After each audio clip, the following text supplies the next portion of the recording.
Gathering of Resistance. On the western side of Delphia, there stood a warehouse. It was a long, low-sitting building made of gray stone and wood, a structure that rather matched the common architectural style of the buildings in Delphia.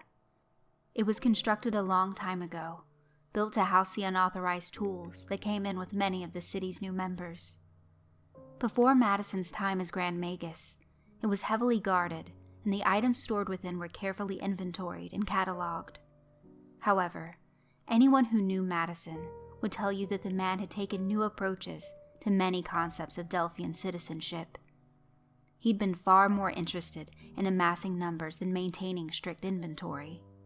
As more people were forcefully initiated into Tobit's city of ice and damnation, the amount of contraband grew to the point that Madison simply chose to have it tossed in and locked away, rather than carefully counted and stocked.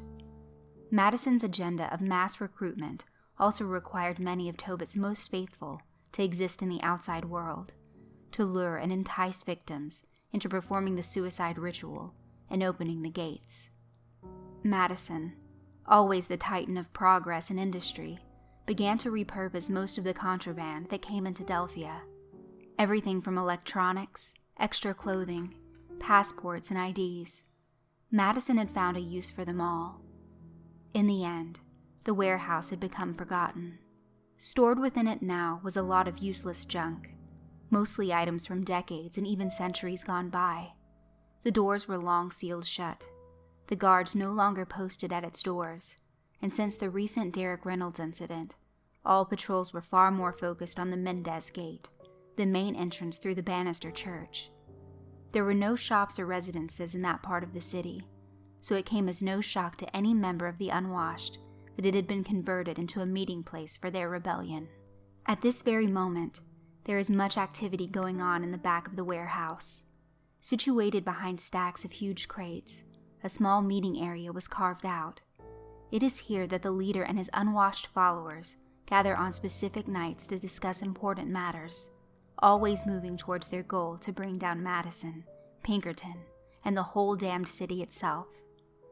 Meetings of the Unwashed were always kept short. Information was passed quickly. The leader would speak, and those that were dedicated to liberation from Delphia would contribute what they knew to help. Missions were often planned quickly, quite similar to the night that Timothy Van Buren was given the task of rescuing Derek from the clutches of Madison. However, tonight was quite different. Tonight took a turn that caused the usual calm and order of their meetings to become chaotic and frenzied. "Claire's in trouble! Claire's in trouble!" Sooka Ito was crying over and over again. "Sooka, please calm down. Please lower your voice. We cannot let anyone find out we're in here." Clive Andrews replied in a frantic, whispered hush. "What's going on?" Emily Pert demanded, working hard to keep her voice down. "I don't know. She just started thrashing about. Where is the leader?" Emily shook her head. "He has other business tonight. I just found out. Someone he's quite interested in, apparently, has just arrived here. He went to go and get a closer look. I was actually on my way to let you know that the meeting was cancelled." "Who could be so important that he'd cancel on us?" "I don't know, Clive. I just know he said it's someone that he needs to see up close. We've always trusted the leader. No point in questioning him now." "Shit, he needs to be here for this. Apparently something has gone wrong. Sooka. She's still attached to Claire Noble's. I suppose an empathic link, I would imagine. She just started, I don't know how else to say it, just started freaking out." "Damn it. Everyone else is heading back home. It's just us. Do you think we can get her back to your place?" Emily and Clive observed as Sooka continued to thrash her head wildly back and forth, screaming about Claire being in danger. "I doubt it," Clive responded. "I can't get her to settle down. She'll attract a ton of attention if we take her out on the streets." Emily, forever the mom of the little group, quickly pushed Clive aside. "Sooka, honey, it's Emily. Can you tell me what's going on?" The young child's eyes seemed distant, as though she were staring at things that no one else in the room could see. She reached up and grasped Emily's arm. The bad lady's friends have Claire. I can almost see them from here. I think they're going to kill her. Fuck. Half the damn plan relies on Claire and Derek doing their part on the outside, Clive mumbled. If the damn sisters got to them now, we're screwed. We're screwed if Sooka has a seizure from this shit too, so let's try and tackle one emergency at a time here, Clive. Can you help Claire? Can you talk to her in her mind, like you did before? Emily asked the distressed girl. Never tried it awake. Always asleep. I don't know, the child replied, tears running down her cheeks. We have to try. We have no choice. We have to communicate with Claire what to do if we want to save her and Derek. Sooka, I believe in you. I believe you can do this. Clive, how can she do it? How can we instruct her on something that we don't even understand? Okay, Sooka, how do you normally find Claire? When you're dreaming, how do you find Claire? Sooka looked up, a bit of confusion in her eyes. Sometimes it was easy for Clive and Emily to forget that she spoke very little English, and often had to work to translate the words in her mind. Sooka, please try. How do you talk to Claire when you're sleeping? I find her in the dark places between dreams, she answered. Okay, baby, can you go there now, in your mind? Can you focus on what you do see, Claire and the bad lady's friends? Can you focus on that?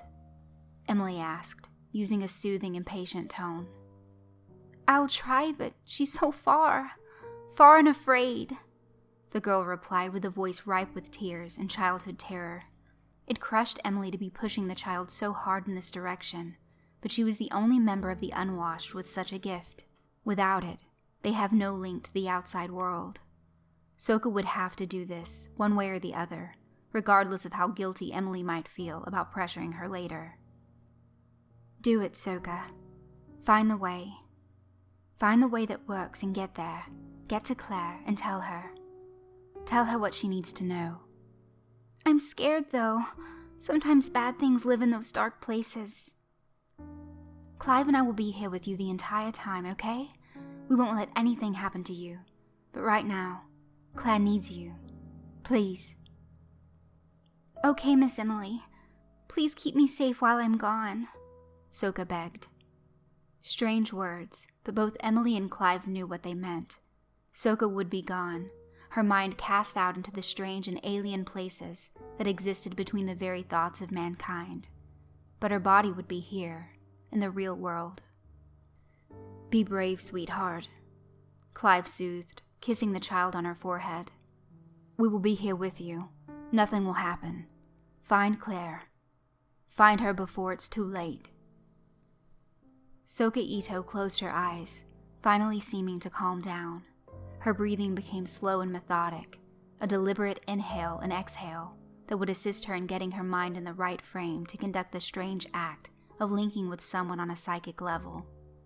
No one else understood how she did it, although she'd tried to explain a few times in her broken English. All the Unwashed knew for sure was that they needed her. Sometimes they felt almost guilty, as though she were being used as more of a tool than a person. Clive had become such a father figure to her that he often felt he could simply raise her here in Delphia. However, all it took was one feasting ritual to remind him and everyone else that their very lives were always just a gesture away from being snuffed out in the most vile of ways. Children were often enough consumed in those rituals, though not as frequently as adults, so even Sooka was not safe from the whims of Tobit or Madison, whoever really was behind the hand that pointed to the harvest. Sooka's breathing finally leveled, and both adults knew that she was sleeping. Never would either of them believed before coming to Delphia that their fates, as well as many others, would fall on the shoulders of a 10-year-old girl. She now held their futures in her mind, and they both said a collective prayer that whatever mechanisms controlled the psychic gift would hold out on their favors. This was a rushed plan after all. It had always been decided that Sooka would guide Claire and Derek to their aid. However, to do so on the fly like this, without the guidance of their leader, left both adults feeling shaken and emotionally naked. They both gazed down at Sooka, and then looked at each other, mutually expressing a silent hope and fear that tonight wouldn't be the end of all their planning. "Good luck, Sooka. We love you. Please be safe," Clive stated softly, and Emily placed her arm around his shoulder. Tabitha Shaw had witnessed it all. Concealed from view and shrouded by dark magic, she'd sat unseen atop a crate and watched as Clive, Emily, and Sooka gathered in the small space reserved for their rebellion's gatherings. She watched as Sooka was thrown into a frenzy, crying out about the dire fate awaiting Claire nobles. This came as no surprise to Tabitha. She'd sent her girls down to New Orleans to take care of Claire and Derek, and it would appear that was exactly what was happening. She felt pleasure at that, but was greatly disappointed that the one they referred to as the leader had been a no-show. She already knew that Clive, Emily, and Sooka were affiliated with the Unwashed, so she gained no edge by wasting valuable magic and time propped up in the corner. She came here tonight with the intention of finding out who the man or woman behind the Unwashed was and dragging that person right over to Pinkerton. The trip hadn't been a total waste, though. It would seem that the little girl was going to try another psychic link with Claire. According to her two caretakers, it would appear that Sooka had established a strong link with Dr. Nobles, and that Claire had alerted her of trouble. She was fairly confident that whatever piece of information they wanted Sooka to pass on to Claire would do her no good in the face of Lacey and Lena. Still, though, she'd underestimated the Unwashed once before, as had Madison and Pinkerton, and from that error came the escape of Derek Reynolds, and all the troubles that seemed to follow behind it. Tabitha thought to herself, I could kill the girl right now, which would shatter their link and end all chances of using her gift to call for help to the outside world. But where would that leave me? The identity of their leader would still be a mystery, and for all I know, they could have a contingency plan for this anyway. They've done too much damage for me to believe they'd put all their hope into one child. No, I need something better. I need to find out just what their message to Claire is all about, and I want that girl. Pinkerton would be furious if I killed off someone with a mind so powerful she can penetrate the barrier around Delphia and send dream messages to outsiders. Yes, Pinky will have a use for her. It didn't take more than a few moments for Tabitha Shaw to decide on what her next course of action would be. After all, she was the leader of the Sisters of Tobit, the only leader around here that mattered. Her bullet-quick thinking was just one of her many attributes that endeared her to Mr. Pinky. It never took the likes of Tabitha long to formulate a plan of action. Sooka wasn't the only one who could pull off psychic feats.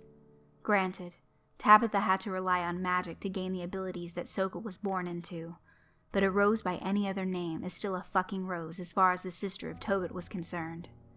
She'd used a similar spell not too very long ago, to eavesdrop into Claire and Sooka's little dream conversation. This time will be a bit different, though, Tabitha thought. Last time I barged into a dream in progress, one that was Claire's. This time I'll be chasing that little brat through her own mind, which means her rules. Once I get a hold of her, though, all rules go out the window, and it's my fucking ballgame. One way or the other, this nonsense ends.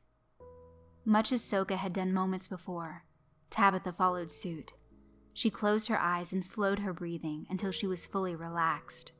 She focused on Sooka Ito, and as she did, she began to whisper one of Tobit's many ancient incantations.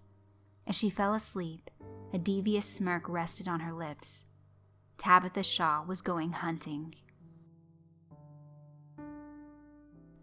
Old Algiers. When Sooka regained awareness, she found herself in what she believed was a beautiful dream. She was standing in what appeared to be a quaint American town. People walked past, nodding and greeting her as they went, and although they were speaking English, she understood it as clearly as if they were speaking Japanese. She felt no fear or apprehension, and her mind was, as is usually the case in dreams, only partially aware that it was in fact a dream. For all she knew, this could be real life. The sun was warm on her face, music drifted from a few of the establishments that lined the tiny burb, and the smells of delicious food seemed to drift from almost every direction. She not only felt safe here, but also welcomed. a sensation that had been missing from her life for quite some time, although, in her dream state, she was not quite sure why or how she came to feel that way. She just knew that this was a different state of being for her, and she welcomed it. Sooka walked down the bright and friendly streets, taking in the sights around her. Wherever this place was, it seemed to shine brighter than anywhere she'd ever been before. There was almost an overabundance of color and life, almost as though she had ventured into a cartoon.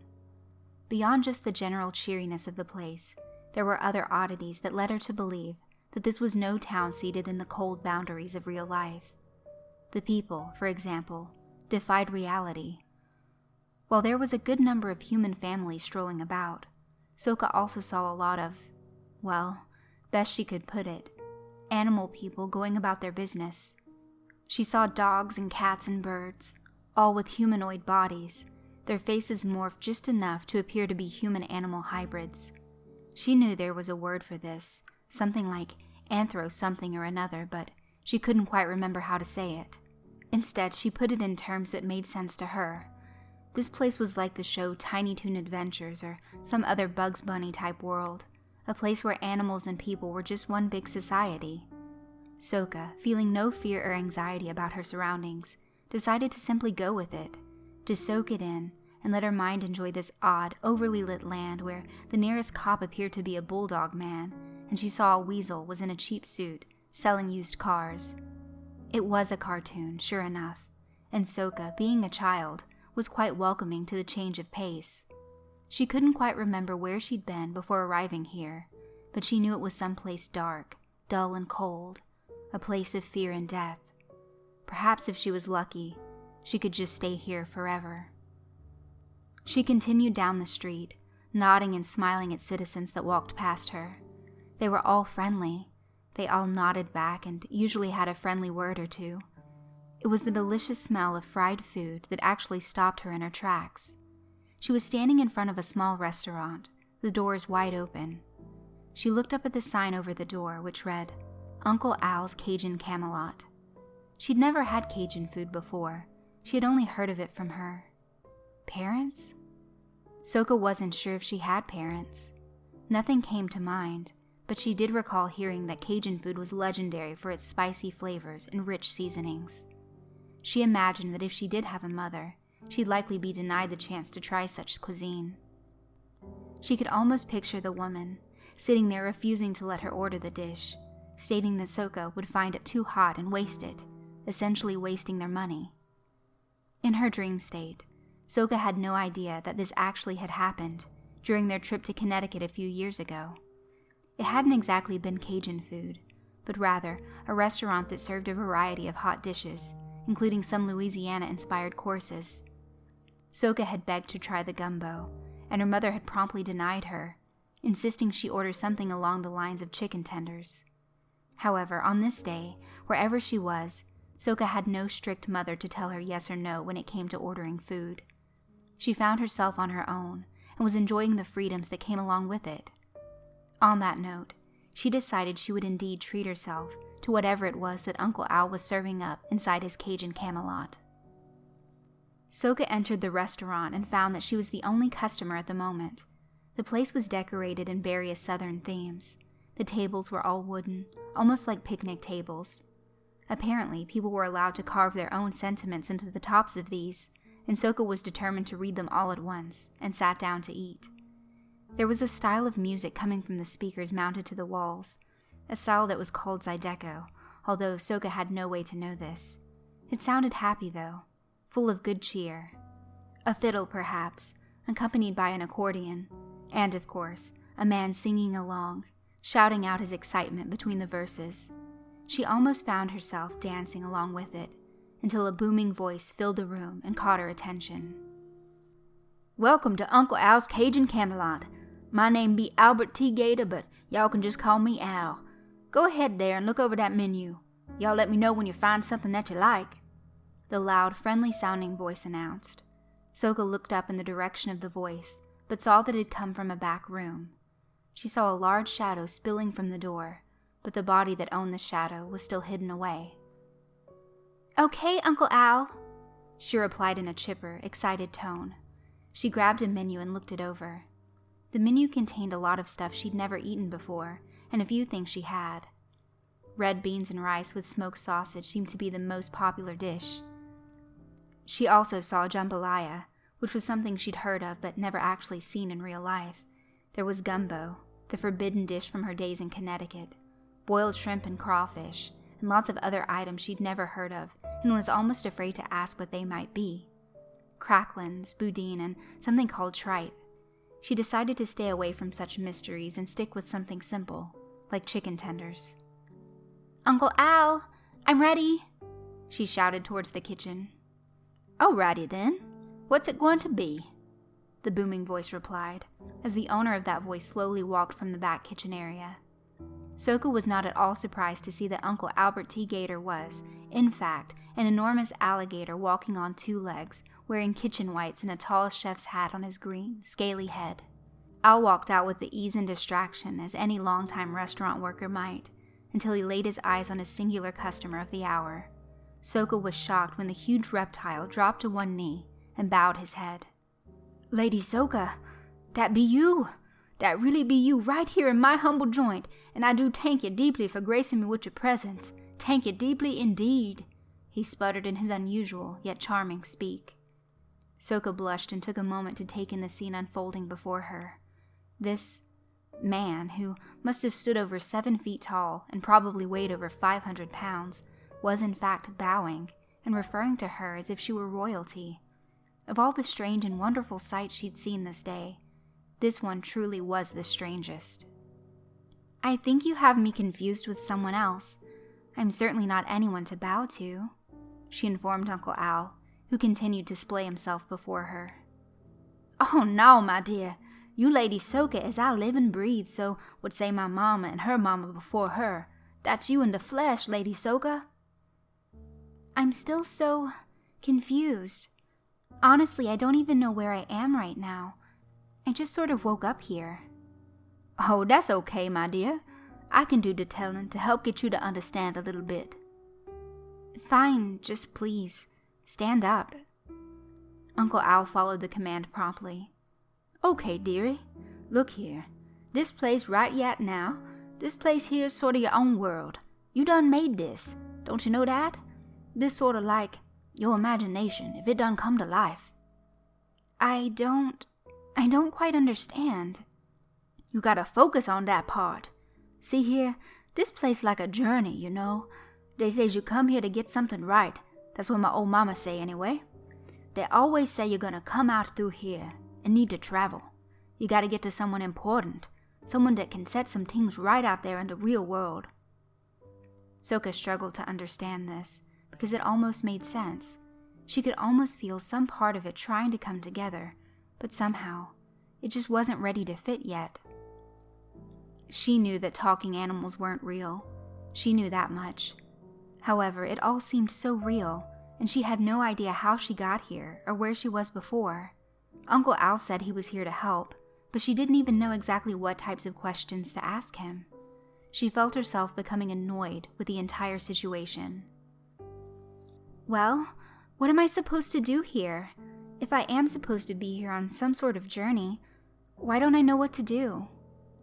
Al scratched the underside of his chin and furrowed his brow. "Well now, Lady Sooka, that I can't quite say for sure. I guess I always just thought that you'd show up here with some sort of, I don't know, task or something like that. But don't you fret that one bit now, 'cause I know who can tell us what to do. She the smartest person that I know round this place, and if she can't help, then I guess we just best pack it all in and go home." "Who?" "Her name be Maria the cat. She just about as lovely as you could want, and she know all about these sort of things. She the one always saying that I need to sweep my stoop and clean my windows, 'cause you never know when Lady Sooka going to come on by. Let's go over by her place. She's sweet as tea and will be happy to point us in the right direction." "Okay, Uncle Al. Let's go, I guess. I just have 2 requests before we leave," Sooka added. "Anything for the lady." "First, where are we? What do you call this place?" "Oh, that's easy. This here is Old Algiers. I like that name because I like to think that it's named after me, but we all know that ain't the case. I still get tickled thinking that, though. Now, right across the river out there is Nolans, but that place is dangerous, my dear. No place for a sweet little thing like yourself." "I think that's where I need to go, though." "What? Why so? What's so important that you want to go over there?" "I'm not sure yet, but I think we'll find out." "Okay, then. What be your other question, dear?" Not so much a question as a request, but Al, can you please stop calling me Lady Sooka? Just regular old Sooka is fine because, well, I am a regular old Sooka. "Oh, my mama likely slapped the taste right out my mouth she heard me calling you outside your proper title like that, but then again, my old mama done stayed out in the swamp, so I suppose she won't be hearing what we talking about." "Then it's settled, Uncle Al. Let's go and find this Maria the cat and find out exactly what it is that I'm supposed to do here." "Okay then, just let me close down the joint right quickly." Al moved about the small restaurant, his movements made slow and laborious because of his size. When he was finished, he and Sooka stepped back out in the sunny streets of old Algiers, and Al shut and locked the door behind him. "She live on the outskirts of town, so let's us move quick like. Most of the folks friendly around these parts, but they got some stuff that lives around here sometimes. Mostly it leaves you alone if you leave it alone, but that not always the case. Sometimes they don't leave you alone no matter you avoid 'em or not." "Like what?" Sooka asked cautiously. "Best not to talk about Grigri and the like, Sooka. Best not talk about them at all," Al responded, and she could not help but shiver a bit at the sudden change in his demeanor. While Sooka and Al went in search of information, another visitor was adjusting to the strange whimsy that was the colorful world of old Algiers. Tabitha Shaw awoke much as Sooka did, straining to grasp her new surroundings. However, unlike Sooka, Tabitha required only seconds to become aware of why and where she was. She also didn't require a road map to realize that this place made her sick. It was bright and vibrant, and although Tabitha's very short and intense childhood seemed as though it occurred eons ago, she still knew a cartoon when she saw one. I'm in a little girl's mind. Of course she'd construct a world based on her own comforts, she mumbled to herself as she gazed around to take in her surroundings. She arrived on the outskirts of old Algiers and realized that she'd have to make quick work in tracking down Sooka. There was a lot to consider when invading someone else's mind, and the margin for error was very real. Tabitha had done it many times since becoming a sister, and nothing about entering a slumbering mind was that difficult, often being nothing more than an exercise in meditation. However, there always existed the off chance that the person you were invading had a strong hold over their thoughts, and that could cause problems. There was also the ever-present chance that the dreamer could awaken, shattering the reality around both sleeper and invader, and forcing both back into reality. Of course, the greater threat was always that the dreamer could take control, force their own will into the fake world that was the slumber. Tabitha wasn't particularly concerned about a 10-year-old girl power-playing her, but Sooka had also demonstrated the ability to gain lucid control while dreaming. She'd proven that at least once, when Tabitha caught her talking to Claire in her dreams once before. That had been a matter of Sooka invading Claire's dream, though, which was actually easier for the little girl, because she didn't have to manage an entire reality on her own. She simply had to exist within someone else's. Either way, Tabitha Shaw did not plan on allowing Sooka the chance to get comfortable here and start putting the pieces together. She knew that only a portion of this world around her was actually the child's doing in the first place. The world of shared dreaming, this place where she comes to try and link up with Claire, was very much the Wild West of sleep. Sooka would be able to manipulate a portion of it to give her a sense of comfort and control, but the rest was an alien, dark, and evil landscape that contained creatures of unspeakable cruelty. Tabitha had dealt with them a time or two in her tenure to Tobit, and she had a plan ready in mind to make this entire situation work in her favor. She began to whistle a little tune as she walked off in the direction of civilization, knowing what her first couple of moves would be. She still wanted to play with the idea of bringing Sooka in as a sister of Tobit.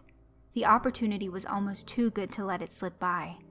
None of her girls as of right now were natural psychics, and to have not only the chance to bring a mentalist in, but also to get one as a child, to raise and groom her in the world of Tobit from such a young and malleable age, was the chance of a lifetime. Lacey was the closest thing she had to such a protege, but Lacey was far from psychic. Psychotic, yes, but not psychic in the least bit, and someone that could pull off such feats was someone that Tabitha would love to bring before Pinkerton as her newest charge. The reward for recruiting straight from the Resistance would be a further boon to Tabitha's ever-present ambition to rise in the ranks of Tobit, and she did not intend to waste this rare chance. The question now, though, what is the best way to go about this? "Let's kill 2 birds, shall we?" Shaw said to herself as she approached what she thought might be a dog-human hybrid wearing a police uniform. She figured she could run a few tests on little Sooka, really test her mettle while here in her world of dreams. If she liked what she saw, that would be one less task to worry about once all this was sorted out. However, should she decide otherwise, she could easily break the kid's mind here, break it so bad that when she woke back up in Delphia, Sooka Ita would be nothing more than a drooling vegetable, no further use to the unwashed or anyone else for that matter. Tabitha liked this plan. She liked the options and the ability to play around a bit in such a strange world as this. Delphia was a drab, cold and gray world. This was a nice change of pace for her. Furthermore, success here meant that whatever little Hail Mary play the unwashed were trying to throw by having Sooka pass a message to Claire would fail. Claire and Derek would die at the hands of Lacey and Lena, and that would just be more success to report back to Pinkerton. From there, convincing the boss to remove Madison would be a breeze. "Good morning," a gruff voice suddenly spoke out, breaking Tabitha's concentration and causing the woman to scowl a bit in annoyance. She looked up and saw that the bulldog in the police uniform was standing in front of her. "Don't startle people like that. You're apt to get hurt," she replied, not looking directly at him, but rather staring off towards the edges of light that existed beyond the town. She saw those edges slowly blended into a darker hue, and she was starting to think that that was where she should go first. "Sorry about that, ma'am. We just don't get too many new visitors around here," the dog man replied, apparently too wrapped up in his bright and colorful existence to realize he'd just been threatened. Tabitha figured it was best not to waste time and pressed him for information. "Officer, I'm looking for someone. A friend of mine, actually. Have you seen a little girl around town today? She'd probably be a newcomer, too." The cop groaned as he rubbed his large head with a hand that was very human, yet covered in dog hair. "Yes, I think so. A little girl that looked a bit lost. I think I saw her go back to Uncle Al's restaurant a little while ago. Why are you looking for her?" "Well, that would be none of your fucking business, now wouldn't it?" "Hey now, I'm the law in these parts. Don't make me take you in for—" Tabitha interrupted him. "Shut up for a second. You told me that she went to some place called Uncle Al's. That's where you saw her, right?" "Yes, but I'm not done with you. Tell me, why are you—" She cut him off one more time. "You've been a big help. Thanks. However, I can see that you really want to get to know me better, don't you? So, by all means, allow me to introduce myself." She took a quick glance around to ensure no eyes were on her, found that she and her new friend here had the area to themselves, and wasted no time in snapping his neck. Poor bastard never saw it coming. Tabitha wasted no time in creating a quick and easy-to-understand message for little Sooka. She quickly dragged the cop's body to the mouth of a nearby alley, removed one of her daggers, and carved a quick message into a still warm forehead. "No hiding for Sooka," was quickly carved into the cop's head, and Tabitha made sure to prop his body in such a way that it would not be found quickly. She might have another use for it soon, a way to add a new layer of stress and fear onto Sooka, maybe throw her off her goal to help Claire. Tabitha had to constantly remind herself that was the real reason she was here. It was almost too easy to get swept up in the idea of recruiting the little girl. It would do her recruitment efforts no good if she failed at this simple outing and Claire was somehow rescued by whatever little tidbit of information the unwashed felt was so important. After her task was completed with the cop, she glanced back towards those darkening areas that existed past the rooftops of old Algiers. The blue sky and the blackness met at a low point, and the blue blended straight into darkness. She had a pretty good idea that what she needed next lived in that darkness. With a sweet song whistling from her lips, Tabitha left the dog cop to gather flies and strolled further into town. Tabitha made her way through town, working to avoid attracting too much attention to herself. It was simply a force of habit in her line of work. Too much unwanted attention could often spell disaster when it came to subterfuge. However, she reminded herself that this was in fact a rather artificial world, that there could be very limited consequences to her actions here. Part of her really wanted to enjoy it, to be able to work without the constant need to cover her tracks or hide her actions. Still, though, she had to be wary of Sooka becoming overly alarmed. The dead cop would do a fine job of putting her on edge and placing a bit of fear into her soul, but to go too far too fast, to really push the girl, could cause her to awaken or to go into a state of utter panic. Should Sooka panic, the already thin veil of physics and order that governed this world could quickly crumble. Tabitha was well aware that her greatest disadvantage here was that Sooka could wake up naturally if she had the sense of mind to force herself from the dream. Tabitha, on the other hand, was here by way of a ritual, and that ritual could not simply be broken by willing herself to wake up.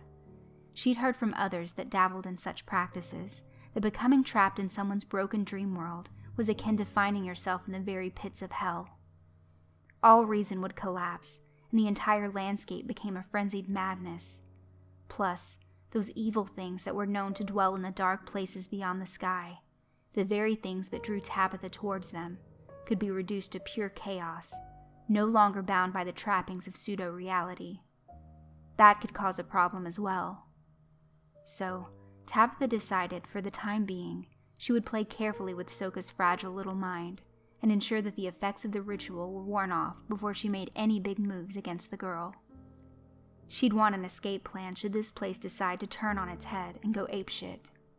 Tabitha found the establishment belonging to Uncle Al and was easily able to track Sooka and her companion from there. She would want to know exactly what the little brat was thinking before she went out to the darker parts of the town to make friends. Maria. So, you're Lady Sooka. We've heard a lot about you. While I am sure Albert here has been a wonderful host, please allow me to properly welcome you to Old Algiers. Sooka bowed her head slightly and extended her hand out in greeting to Maria the cat, who quickly informed her that just Maria was fine. Anyone with eyes could tell she was a cat. Sooka also informed Maria that just Sooka was fine, as she was not comfortable with being referred to so formally. Maria, I done told Sooka here that you could perhaps tell her what it is that she's supposed to do here, Al explained. Maria, who stood about 5 feet tall and had the appearance of a black cat that had grown partially in a human woman, sat down across from Sooka. She wore a simple dress of many patches and wore expensive-looking, gold-rimmed glasses. Her eyes were very kind-looking, and her manners matched her tone, which was one of both calm and deep thoughtfulness. Sooka did indeed feel confident that Uncle Al had brought her to the right person to help. Some of us speak of you now and then, Sooka. A young girl that will come and cross the river into the city, into New Orleans, a place of great danger and evil. No one has ever quite been able to tell us why you will choose to go on this journey, but as with most journeys, I imagine that you'll learn why, while you're traveling. So, I am supposed to go to New Orleans. See, Uncle Al? I told you that's why I'm here, Sooka chimed in, causing the large reptile to blush at his scolding. But why, Maria? Why they say such a small girl supposed to go to that bad place? Maria glanced out of the nearest window for a moment and appeared to think over the right answer. Sooka couldn't tell if she was trying to find a correct response, or one that would not insult poor Al. Clearly, Maria was not one to waste time with silly questions or games.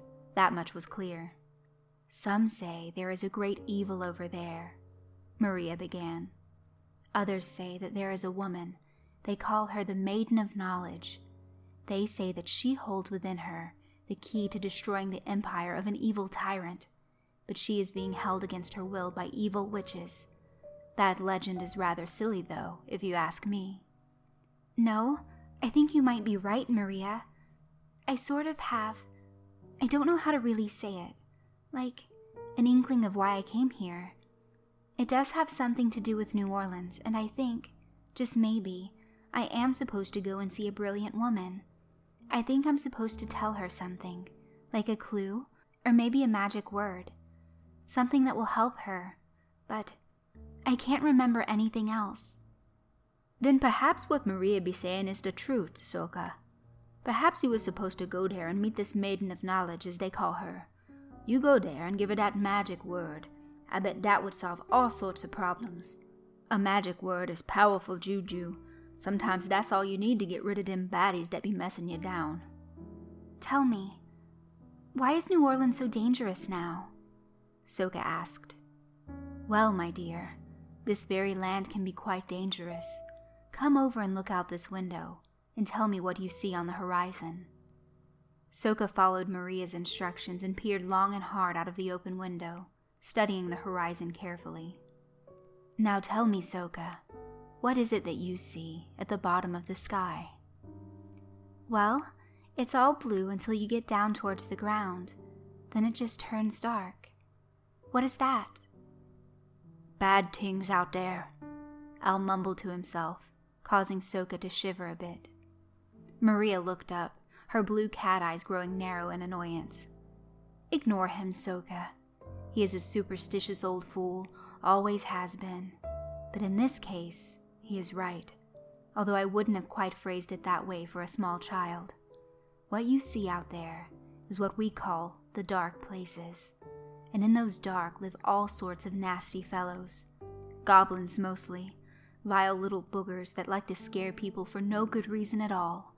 They have a cruel king named Basu, a hideous thing, as if goblins weren't ugly enough as they normally come.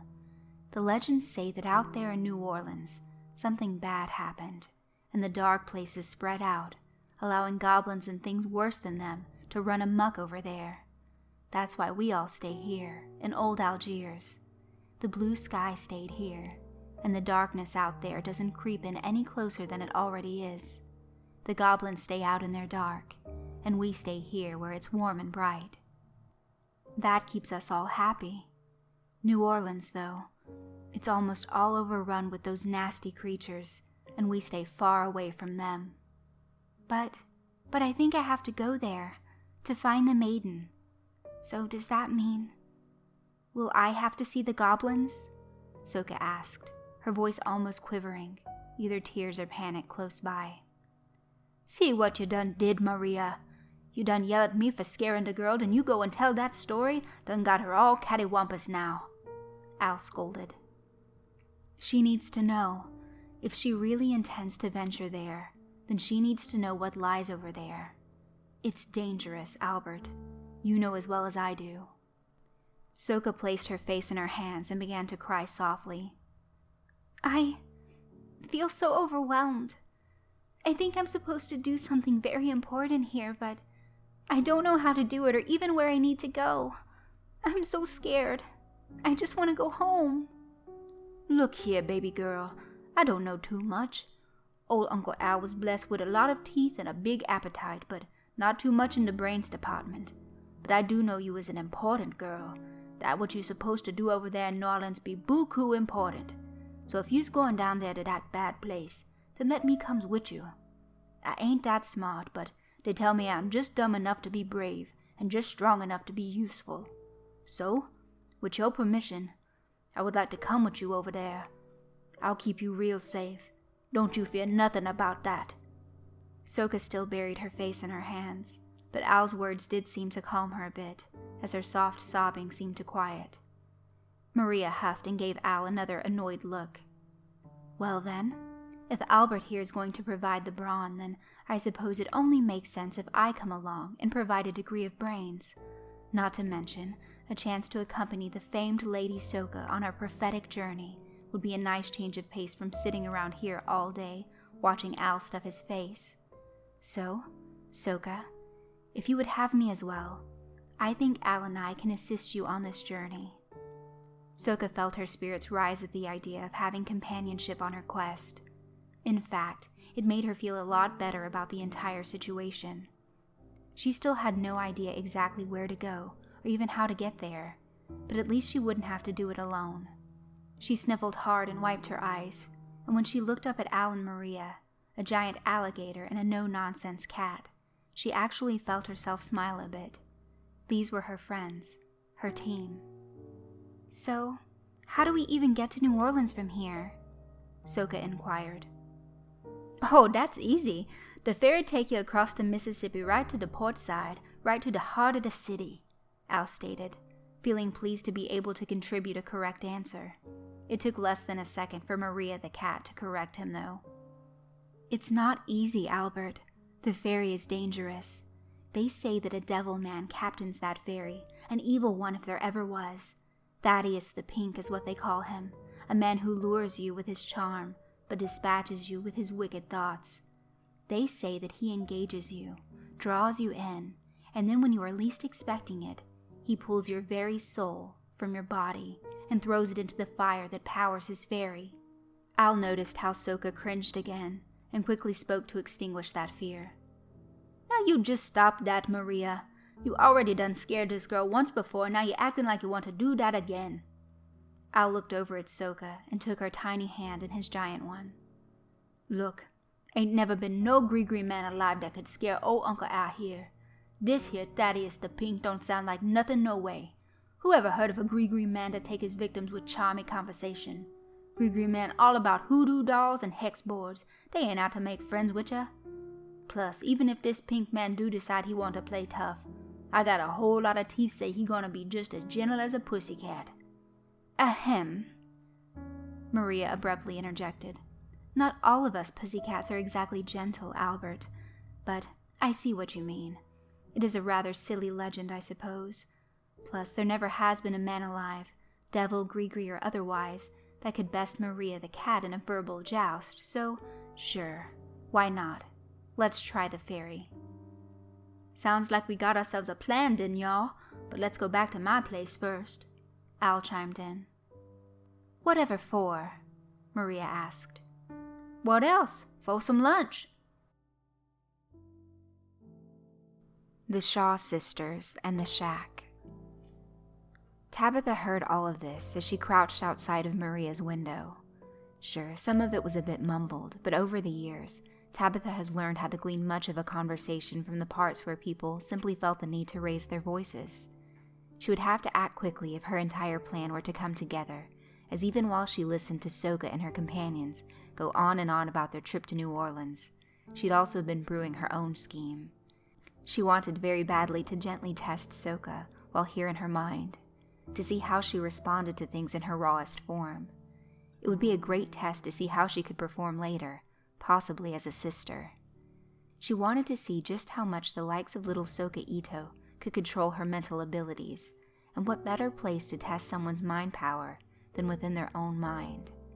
Had the stupid alligator not suggested they stop off at his little shop for a bite to eat first, Tabitha would have likely had to abandon part of her scheme.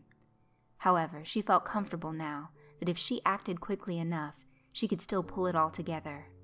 Without any more thought on the matter, she began to walk at a near jog towards the dark places that resided right outside of the town. She had business to discuss with those that lived there, and she didn't have much time to do it. As much as she would hate to admit it, Tabitha was rather taken with how quickly the landscape shifted as one ventured further out from the warm and cozy inner arc of Algiers, and out towards the darkening horizon. There was no doubt to her that the world was in fact a microcosm. Once outside of the town itself, she quickly found herself in what would be best described as flat, grassy plains. She walked along the soft, short grass in the direction of the darkness, and was taken back a bit by how the entire world around her seemed to begin to conform to the dimming in the distance. The grass, sky, and earth near Algiers all looked new and fresh, a bright and animated world perfectly fit for the imagination of a young girl. Out here, though, the flat lands began to turn dull, and although Tabitha believed that she was alone, it was impossible to ignore the feeling that something sinister was nearby, watching and plotting. "It's just like in a dream," she said softly to herself. Or should I say, a nightmare. This is that part of the dream when everything begins to slide from warm and friendly to dark and ominous. How surreal to actually live this part. Tabitha observed as the landscape around her continued its slow decline from beauty to desolation. The green grass grew brown as she continued on. Where there was once a perfect carpet of grass, jagged rocks began to appear here and there. The once blue sky had now taken on a paler, almost grayish quality. The air went from warm to an uncomfortable cool that seemed to cut through her clothing and bore into her skin. It was becoming slowly impossible for Tabitha to maintain her normal, stoic and fearless stance on life. It had crept into her so slowly that even she, with her heightened senses and lifetime of experience with all things dark and evil, failed to notice the slow change in her mindset. At first she had been ecstatic at this chance to attack and test Sooka on the mental level. That energy had easily carried her out to this wasteland and kept her warm as the land slowly shifted around her. Then that mood had dropped to one of cautious wonder, as the very essence of this place began to display its more sinister heart. That had dropped to full caution as the green fell away to the brown and the air fell in temperature. Now, though, it was devolving from an active cautiousness to a gnawing fear. She had not felt this sort of fear in a very long time, and certainly wasn't expecting it to appear in her life again. It reminded her of something that she fought not to think about. "Pull your shit together, girlie. This ain't the place to let your mind wander into bad territories," she mumbled to herself, but began to fear that her own self-warning may have come too late. The fear that had just gripped her took another leap, not just into terror, but into a familiar terror, a sensation that was very old to her, but something that could never grow so distant that it would lose its grip over her life. Images began to flash before her eyes, real places that she had long thought she would never experience again.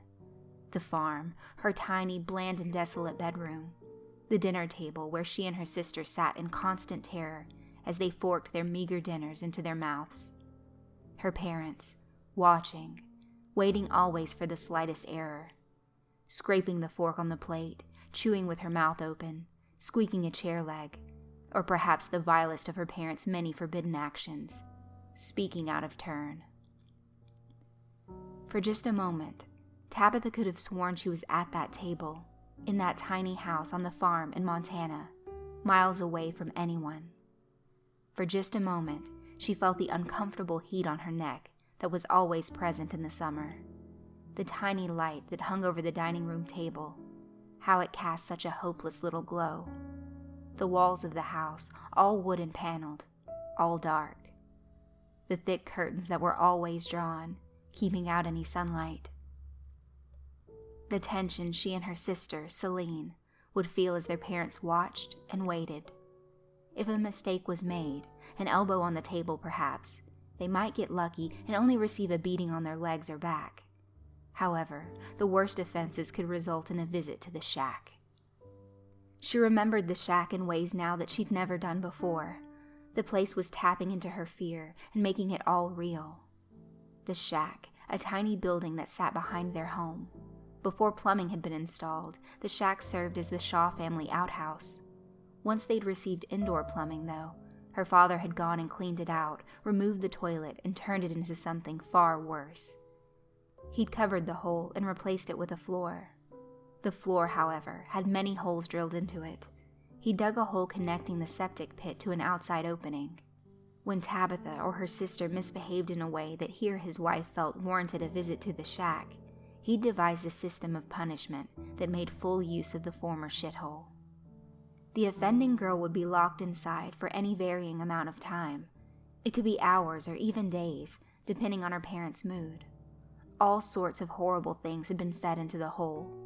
Sometimes it would be hot coals, which would raise the temperature of the shack to stifling heights during the summer. Tabitha or her sister could find themselves in there practically being cooked alive. Her parents were also fond of putting other things into that hole. Sometimes it would be a mix of cow shit and ammonia, causing a rancid gas to slowly leak into the shack, leaving Tabitha or her sister gasping at the tiny hole over the door for precious oxygen. Honestly, it all depended on her twisted parents' mood. Her parents were real bastards when it came to creative punishment. Tabitha recalled her worst time in the shack. She remembered when she didn't finish her entire meal once. Her father had of course been furious, although he barely showed any emotion. He'd sat there for a moment, in quiet consideration, a thin man with cold, unfeeling eyes. Her mother had reached over and whispered something into his ear. Tabitha didn't need to read lips to know exactly what the word was. She'd begged, dropped to her knees on the floor, and cried out not to be sent to the shack. Anything but the shack. Her parents had shown no mercy and dragged her screaming and crying out into the hot evening and sealed her in. Food was the punishment that week. Scraps from every meal was shoveled into the hole below the shack. The heat did its job quickly, and within a day or so, Tabitha Shaw was engulfed in the putrid rot of meals gone by. During that time, she was starved out, left with nothing to eat or drink. By the third day, she was prepared to eat anything her parents would place in front of her. This bargain was tested, sadly, as when she was finally brought back into the house, the very plate of food she'd failed to complete was still waiting for her on the dining room table. It had spoiled badly, and the flies had found new uses for it. Tabitha, though, was told to eat it or return to the shack. So she sat there, her sister watching on with tears streaking down her face, as she took rancid bite after bite, refusing to gag or vomit, as she knew that would likely bring her back to the shack just as quickly. "Stop it, girlie. Fucking stop it," Tabitha shouted at herself as she stood still alone in the vacant field of dead grass and rocks. That was decades ago. That was Montana. Fucking mom and dad are dead. They've been dead as long as you've been a sister. Control yourself. She screamed this command at herself over and over again, trying to find her usual sense of self-control and command. This place is just trying to eat you up. That's all. It's just a little girl's dream. Nothing here can fucking hurt you. Tabitha's silent refrain was suddenly broken as she sensed a presence nearby. Something had grown bored with watching her and decided to step in and make itself formally known. "Tabby, was that foul language I heard coming from your lips? Tabby, what is that you're wearing? Tabby, why are you out here alone? Are you misbehaving? Do you need a lesson?" Tabitha's eyes suddenly grew into the size of saucers. That voice, so familiar, a voice she believed she could never hear outside of her mind again. Father? She gasped, her voice dropping from the usual harsh and intense tone to one she barely recognized. "Tabby, you're not allowed to play outside by yourself, now are you?" No, Father. I'm sorry." "It's your fault your sister's dead. You know that, right, Tabby? You let her sit in the shack for you." "Celine, it's my fault. My fault that Celine died?" Tabitha hadn't thought about her sister in years. The night her parents threw her in the shack, Tabitha and her sister had decided to stay up late. They'd been sent to bed at their usual time. She remembered that. Her parents always had them in bed right after dinner, perhaps as early as 7 p.m. on most nights. That night, though, Tabitha had proposed they sneak out and play. It had been just a simple plan, just two little girls playing with their dolls or something. Nothing malicious or dangerous about it. Just two sisters playing together. Normally it took either of the Shaw sisters hours to fall asleep anyway. The combination of stress, fear, and the earliness of their bedtime meant that sleep never came quickly. Celine had been hesitant, though, as both girls knew that the punishment could be severe, but Tabitha had convinced her. It was just some harmless fun after all. Of course, they'd been caught almost right away. Both parents were light sleepers, and they ran that house like a prison anyway, always on guard for the slightest infraction of the rules. Tabitha and Celine had been out in the living room, a massive error in judgment on their parts, as that room was largely forbidden to them, even during the daylight hours. Both girls had heard the creak of the floorboards as their parents awoke to investigate whatever noises the girls were making that had woken them up. Tabitha had mouthed the word, "Run," to her sister, and immediately bolted towards the stairs. Celine, however, froze, terrified to evade their parents' oncoming wrath. Perhaps she'd believed that simply taking the punishment would be better than trying to run and hide and face possible worse anger. Either way, she'd been caught, and Tabitha had not. From her bedroom, Tabitha could hear her mother and father's disapproving questions as they pelted Celine with accusations as to why she was out of bed. Celine never reported her sister's involvement. She simply told her parents that she decided to come down for a drink of water. For her efforts, she was shown no mercy. Celine had been thrown into the shack. Her parents told her that if she didn't want to sleep, that they would be happy to arrange that. Over the next week, they worked in tandem to keep their daughter awake. Her father ran lights around the shack, and using a gas-powered generator, kept them going around the clock, blasting harsh, unforgiving brightness through all the cracks in the walls of the small wooden structure.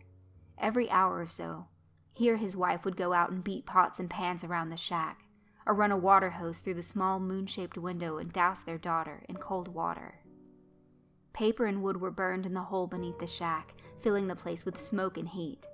Through all of this, Tabitha had no choice but to sit and watch. When the generator would run out of gas, she could sometimes hear her sister's pleas from within, begging to be forgiven, begging to be allowed to sleep or rest or just come in from the horrid confines of the outhouse. All of her begging fell on deaf ears, and when a week went by, and her parents finally decided it was time to free their daughter from the hell they imposed on her, they'd found Celine Shaw's corpse instead of their child. Tabitha never knew exactly what killed her sister.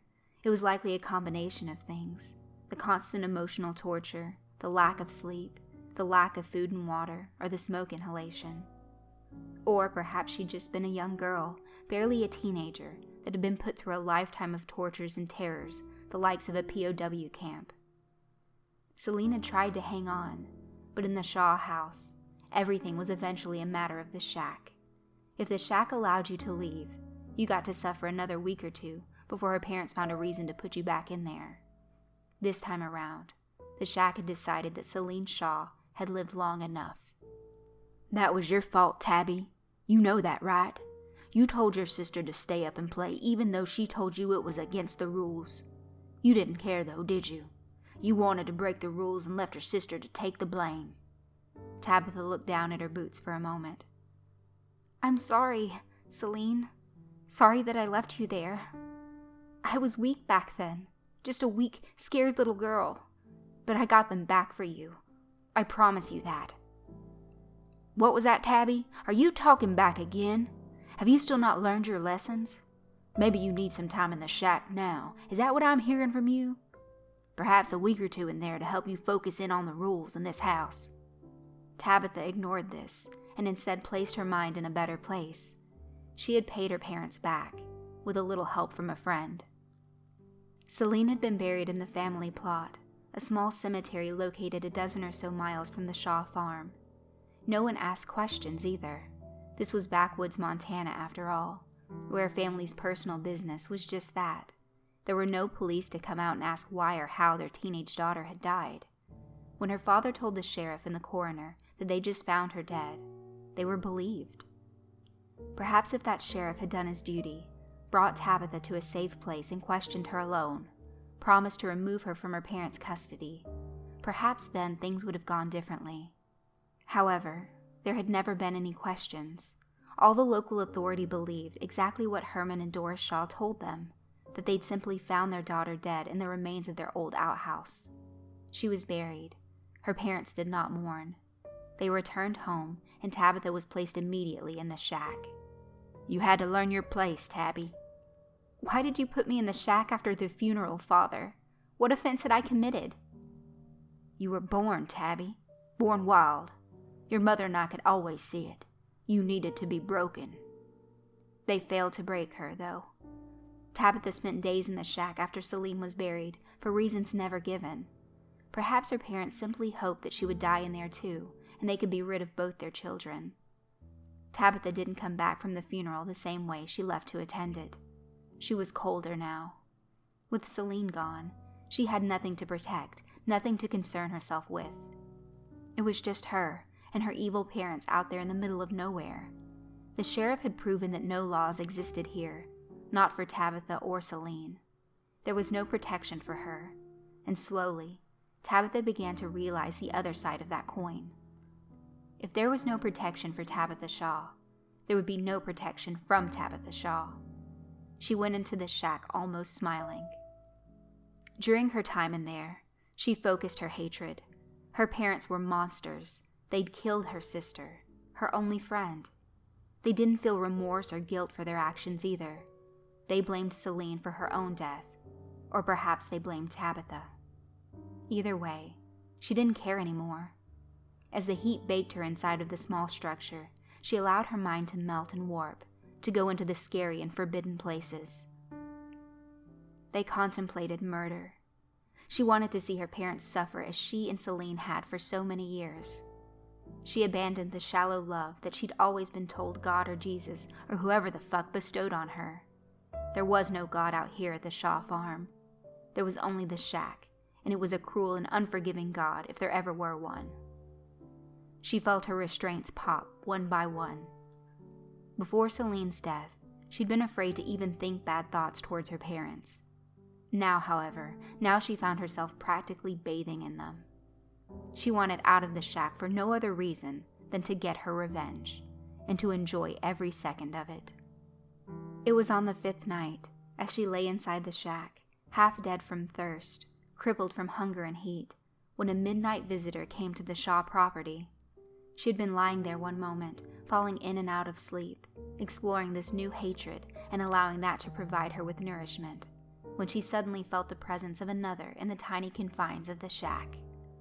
My, oh my, I do declare, darling, this place is rather foul. A voice, well-mannered and rich with southern charm, suddenly exclaimed. Tabitha lifted her head weakly, her eyes still bleary from the lack of food and water, and the constant stench of what lied under the building, and observed a short, bald man wearing an expensive-looking white suit, leaning against the inside door. He was fanning himself vigorously. Who are you? Ah, yes, of course, my dear. How rude of me to just start wagging this old tongue of mine without first properly introducing myself. I do say, sometimes I think I should be taken out back and beaten for my lack of manners. My name is Thaddeus Pinkerton, Mr. Pinkerton to most, but Mr. Pinky to my friends. I certainly do hope that you will call me Mr. Pinky. Why are you here? Are you a friend of my father's? That brute of a man that would put such a delicate and precious flower as you in a place like this? Why, I would sooner be friends with old Scratch himself than call your daddy a pal of mine. No, ma'am, he is no compatriot of Mr. Pinky's, quite the opposite, really. I am here to meet you. Why have you come to see me? Because, my dear, Miss Shaw, you are finally ready, I do believe. You know my name? Of course, my flower. I've known your name for a long time. I must ask you to forgive me for not making myself known sooner, but I had to wait until you were ready. And tonight, Miss Shaw, I do believe you are. Ready for what? She'd asked, before falling into a nasty coughing fit. One thing at a time, Miss Shaw, one thing at a time. You're in some nasty shape right now, being left out here in this, well, latrine, if you will. Is there anything I can get for you that might alleviate your discomforts? Water, please. Pinkerton feigned shock, smacking himself comically upon his forehead. Of course, water. How daft of me to not notice that. Why, I do believe my old school teacher should come on down here right now and slap the dunce cap right on my bald head. You have been out here in this disgusting little prison for days now, and I bet your parents have not been taking care of your basics, now have they? As Pinkerton spoke, he reached into his suit coat and produced, from essentially thin air, a tall, icy glass of water. Tabitha had no idea where it came from, but her mouth puckered with fierce want upon seeing it. Here you are, Miss Shaw. Water, H2O, the very substance that flowed together from those two mighty rivers to form the basis of life. The same substance that flows down on the muddy Mississippi. Drink up, my dear. Drink and feel refreshed. Tabitha drank down the cold, delicious water without hesitation. It was perfect. The perfect temperature, cold and refreshing, but not so frigid that she had to take it in small sips, and it worked its magic quite quickly. From that one glass, she felt her strength come back, but more importantly, she felt her mind repair itself. The stress, fear, and terror, even the rage, all settled, all centered into a perfect package in the heart of her being. She felt in control. That water comes from a place called Delphia, welled from a source as old as the world we live upon, blessed by Hyraaq Tobit himself, and brought right here to this little farm in the boonies, just for you, Miss Shaw. Do enjoy." Tabitha was amazed to find herself smiling as she sat up and took in the small, portly man who'd appeared from thin air and likely saved her life. "Are you an angel, Mr. Pinky?" Pinkerton laughed long and hard at that, filling the dark and vile chamber with a life and joy that had never existed anywhere on the Shaw farm. Looking at his unadulterated joy, Tabitha, despite all she'd been through, couldn't help but join in. She'd not had a real laugh in perhaps her entire life, and this was a moment she'd savor forever. When Pinkerton finally settled, he answered her question. "No, Miss Shaw, I'm not an angel, although I suppose I do herald good news for a higher being, much as the angels were said to do. However, I am very much flesh and blood, just like you. The only difference is, I made a choice in my life many years ago to cast aside such aspects as confinement, rules, and consequences. I found a place where I could be happy, and share that happiness with those who shared a like mind. Those like you, my dear." "What do you mean?" "How old are you, Tabitha?" 14. "And let me ask you this. What do you think most 14-year-old girls from across the United States, hell, across the world, are doing right this moment?" I don't know. I don't have any friends. My parents won't allow it." "Well, allow me to inform you then. While I cannot tell you exactly what they are doing, I can most certainly tell you what they aren't doing, and that is being locked in a shit house, excuse my language, for days at a time, for the crime of having a sister pass away. That much I can assure you." Tabitha watched in awe as Pinkerton slowly developed a strength to his voice. As he continued on, he began to resemble a small-town preacher, working his way towards the big finish to his sermon. "Miss Shaw, your parents are not natural. This is not natural. One does not take such a beauty as yourself, a young girl with all the promise and intelligence in the world, and seal her away in a shack that stinks of human excrements. It is not natural to deny your child of food and water, feeding them only terror and consequence. Your parents are freaks, my dear, horrible monsters, broken and rotten on the inside. They have done this to you for too long. I have been waiting for you to finally wake up, to finally let those dark thoughts out of confinement, the thoughts you are having towards your folks in there. That is natural, my dear.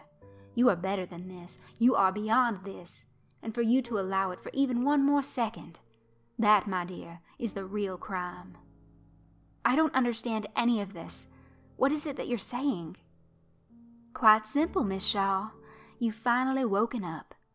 Those thoughts that you have, punishing your parents for their unforgivable offenses, that is what you must do. I will show you how. I will help you. And when it's all done, I will take you away from all of this, to a place of wonder and magic, to a place where you can live your life free from those tyrants in there that you call parents." I don't know." "Oh, Miss Shaw, imagine a world where there are no punishments. Squeak your chair all you want, scrape your fork, sing, dance, scream, eat and drink, and be merry. There will never be another time when you must fear your actions will bring you to a place like the shack." "They're my parents, though. This is all happening so fast, and—" "Well, Miss Shaw, let me explain to you this way, because frankly, I'm not sure how much longer my refined sensibilities will allow me to stand in this place. If you refuse my offer, I will leave. I will not argue with you. I will not try and convince you any further. I will leave from here, and you will still be locked in this outhouse. Your parents will never stop, and you should know that. In fact, I'm quite certain that they have no intention of freeing you from this place at all. I do believe that their intent is to let you join your sister in the great cloudy beyond. In other words, Miss Shaw, if I turn and leave, you will die in here, gasping for water, stomach shrieking for food, with the stench of your own shit and piss filling your nostrils. That is the deal, Miss Shaw. No more haggle. Take it or leave it. And that night, I went with him and never looked back. Tabitha stated to the phantom image of her father standing before her. But not before we took care of you and Mother. In fact, Tabitha Shaw had taken care of her parents that night. Once Pinkerton freed her from the shack, he ensured that her place was quickly taken in there by her mother and father. To Tabitha's parents, they found that they were simply compelled to follow their daughter's instructions, physically anyway. When she walked into their bedroom and ordered them to stand up and walk, they did so. Their minds were screaming to understand why and how this was happening, but their bodies simply obeyed. They never saw Pinkerton standing behind their daughter, facilitating all the dark magic needed. They simply felt the confusion and terror as they were bound to follow her every instruction. She ordered them to dress and to put on their heaviest coats and clothing. Mittens and wool caps were a must, even though the summer heat was well into the 80s that time of year. She ordered them into the night and marched them towards the shack. Once they were seated inside, she slammed the door without so much as a second glance, and Pinkerton drew a tiny symbol on the door. He told her that would ensure that no one could hear them outside. He promised her that he'd enchanted their clothing in such a way that they could never remove them, and fixed up the shack to where they could not escape. They would die in there, feeling their life sweat and drain from their bodies. Tabitha never felt guilt or remorse about her actions, and as she and Pinkerton walked away from the farmhouse and away from the unheard screams of her parents, she felt free, strong, and swore that she would never again live in fear of anyone or anything. "And I haven't," she told her father. "I have walked this earth my way, living by my rules with no concern for the likes of you, and I will not allow that to change because you've manifested here now, fucker. I let you and my mother cook together in your precious little shack, and as far as I'm concerned, that is where you can stay." Tabitha completed this thought as she continued to march towards the entity of her father, and as she did, she saw him vanish into thin air, as though he'd never stood there. As she stood still, taking in the small victory, she heard another voice squeak up from around her, this one a low, deep growl. "So, you didn't like my illusions, little one?" She turned and saw something that was no doubt meant to be frightening, but to Tabitha was closer to hilarious. A fat creature with gray skin, wearing ragged clothing. It had long hair that hung around its shoulders. It had a large bulbous nose and many warts across its disgusting face. Rotten teeth jutted from its mouth, and its eyes were beady and red deep within its sockets. On its head was what appeared to be a small crown. Standing behind the creature were similar-looking beings, but smaller. They all held tiny daggers and locked their eyes on her, looking hungry. "I am Basu, king of the goblins. You have trespassed into my land, and for your insolence I shall punish you with—" Basu never even noticed Tabitha drop her hand to her waist, as her movements were far too fast for most to track. Anyone that might have been staring at her right hand at just that moment would have perhaps thought she was scratching her side, or just flexing her wrist. Immediately following her almost undetectable flash of movement were two sounds. One a whizzing sound as steel cut through air, the other a loud thunk as the knife buried itself into Basu's head. His words were stopped, and the large fiend fell backwards, silenced forever. There was a low mumbling between the dozen or so goblins that had joined their king on this would-be ambush mission. They looked nervous, as though their next move was uncertain. Tabitha relieved them of that duty. "I am your queen now. Do any of you ugly pieces of shit have a problem with that? If you do, by all means, step forward so that we may solve it." Tabitha's voice was strong, firm, and carried over the quiet of the field. The goblins still appeared to be lost for their next action. "Well?" she screamed, causing the group of creatures to flinch a bit. "Queen," one of them croaked. "That's right, I am your queen, and you obey me now." "Queen, queen, queen," the creatures all agreed, chanting it slowly at first, and then growing in confidence. "Good. Now gather round, you little shitheads. We have work to do." Al versus the goblins. A while later, Sooka, Maria, and Al were making their way towards the ferry. They'd spent some time in Al's restaurant dining, with Sooka taking a sample of just about anything and everything that she could. She'd never been allowed such an amazing variety of delicious foods, and she was determined to try each and every one of them. Al graciously served, and had Maria not continued to tap her foot and point out the time, they might have very well still been seated. However, the cat had finally convinced the giant reptile that time was of the essence, and they locked up shop once more, this time moving in the direction of the ferry landing. So, tell me more about this devil man. Is he evil? Sooka asked. They say he likes to riddle and play tricks. That's about all I know of him. I think as long as we don't let Al here answer any of the questions, we should be just fine, Maria answered. Hey now, that ain't all true now. My old mama used to say I was quite a riddling fool, back when I was just a little fella. Well, of that she would be half right anyway, Maria responded, causing Sooka to giggle loudly. When did the darkness take over New Orleans? Sooka inquired, once her giggle died down. No one really know that. They say there was a time that it was the nicest city in the land.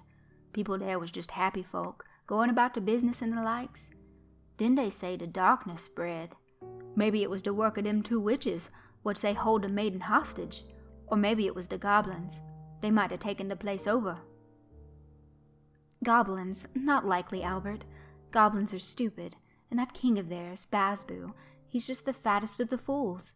They lack the leadership or natural intelligence to take over a city. It was likely something else, some sort of evil that spread slowly and just became impossible to contain.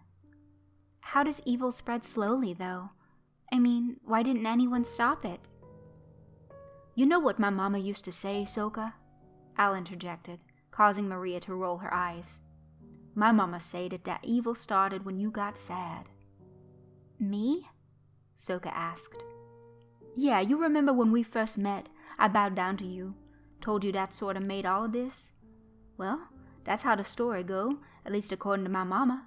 She say that you used to be happy, and then something happened. Something like you got on a boat, and then your parents get eaten up. I'm sorry to say that, but that's the way my mama told me. She say you took a boat ride from home, and then your parents got eaten. I've heard things like that too, Maria added. However, the way it came to me was that you and your family were kidnapped by an evil man and his friends, and that, well, you were forced to see them hurt. You became sad, and with your sadness came the darkness over New Orleans. Please forgive us, Sooka, but that is how the story goes. Why did you just now tell me? She asked. Honestly, Sooka, I just remembered it. Lots of stuff be like that since we started walking with you. We didn't remember it until you spent some time. This place strange like that, full of gree-gree, my dear. Don't think too much about it. We just gotta get over to N'Orleans and help that maiden. Then I think we're gonna understand all this better. He's right, as much as I hate to admit it, Maria agreed. Before you came to my home today, I thought I knew everything about our land. But since we've been walking together, more and more has become clear. Like what? Sooka asked. The maiden. Her name, it be comin' to me now. She go by Blair? No, that ain't right. Maybe it be Cher? Do that sound right to you, Maria? Close, but no. I think her name is... Maria struggled to think, but Sooka suddenly had it. Claire! Sooka exclaimed, and Al and Maria agreed right away. Dat be it all right, Claire. And now that you say her name, I know we supposed to go and help her. You got some kind of voodoo or something that can help her out. I think it be a magic word, something that gonna make her understand and free her from the witches. What happens then, after I help her or whatever? I think you'll just sort of know, although I imagine that Claire has her part to play as well. I think you getting to her is the most important thing, and after that, it will all just sort of work itself out.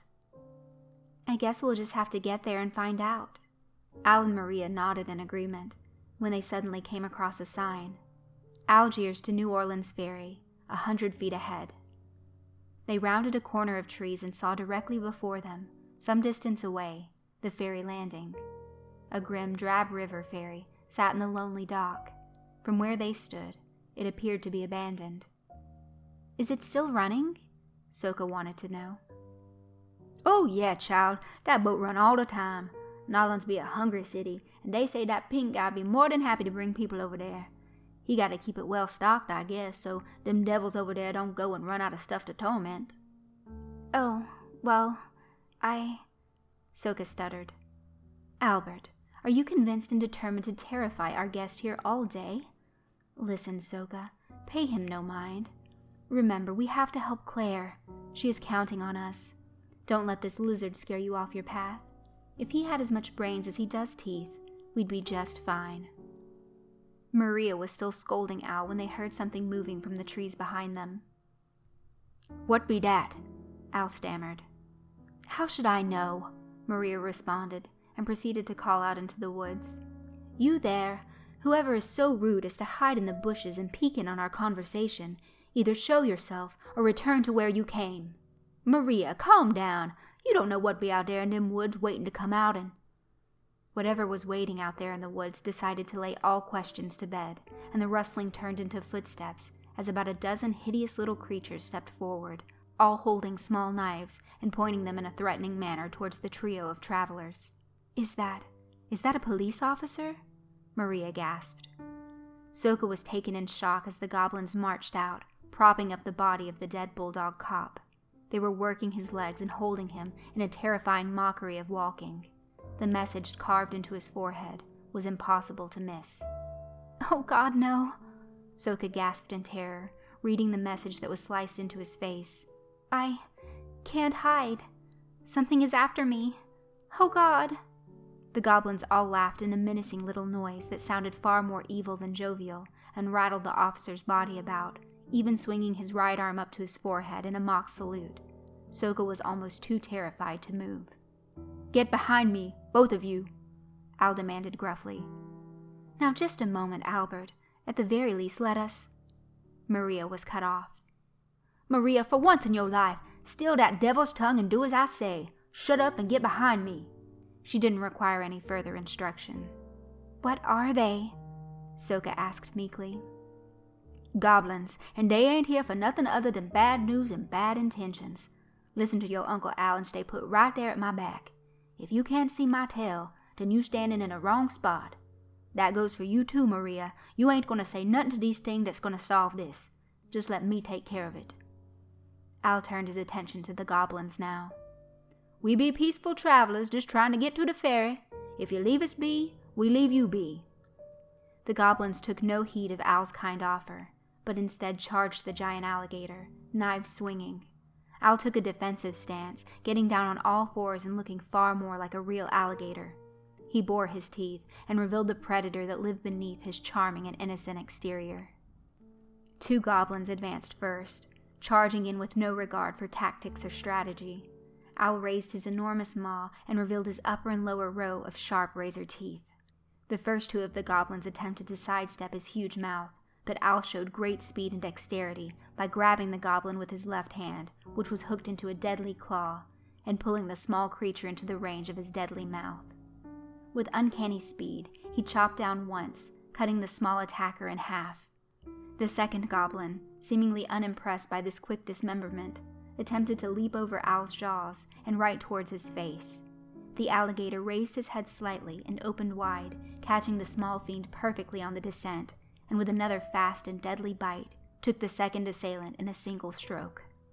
3 more goblins attempted a similar attack style, and just as the 2 before them, fell quickly into Al's deadly bites, leaving the 7 evil bastards still on their feet. Fine job, Albert, cheered Maria. Sooka, who was far less relaxed around such gore, simply stared in awestruck silence, too shocked to cheer. Okay now, fellas, you done seen what I can do, so why don't the rest of you just pack it on up and head back home? Al shouted at the remaining goblins. For a moment they almost seemed to consider his offer. Certainly it looked better than the option their 5 fallen compatriots had taken. However, common sense is not common, and the goblins decided to continue to roll the dice. For the Queen! One of the goblins shouted, and suddenly Al found himself being charged by the entire remaining group. His head thrashed about, trying to take a chunk out of any or all of them. However, the goblins seemed to have devised a workable strategy. 4 of them focused at Al's face, taking quick swipes with their knives as the alligator continued to thrash back at them. The other 3 goblins continued to try and work their way around to his rear, either to attack there, or perhaps make a move towards Sooka or Maria. This caused Al to constantly back up, trying to divide his attention into too many different avenues. He hung in there for a good clip, but soon enough they began to overwhelm him. One of the goblins slashed a cut right across his snout, causing the large gator to lose focus on the ones attacking him from the sides. The goblins on the right and left of him worked to deliver gashes on his softer parts, working double time to try and reach his belly. He managed to catch one of them in his right hand and briefly stood up to gain leverage. He brought the goblin down hard to earth, smashing its head. The goblin was dead, but Al's gambit cost him, as he had exposed his soft stomach one too many times. A goblin was able to land a sharp stab there. Nothing bad, at least from what Sooka could tell, but it caused Al yet another distraction, giving the remaining monsters more chances to slash and cut. "He's in trouble," Maria gasped. "We have to help him," Sooka shouted. Don't you get involved in this. Let me handle this," Al replied to them, sounding ragged and exhausted. Al charged forward, taking the 2 goblins directly in front of him by surprise. He was able to catch one in his jaws, ending the fiend's life.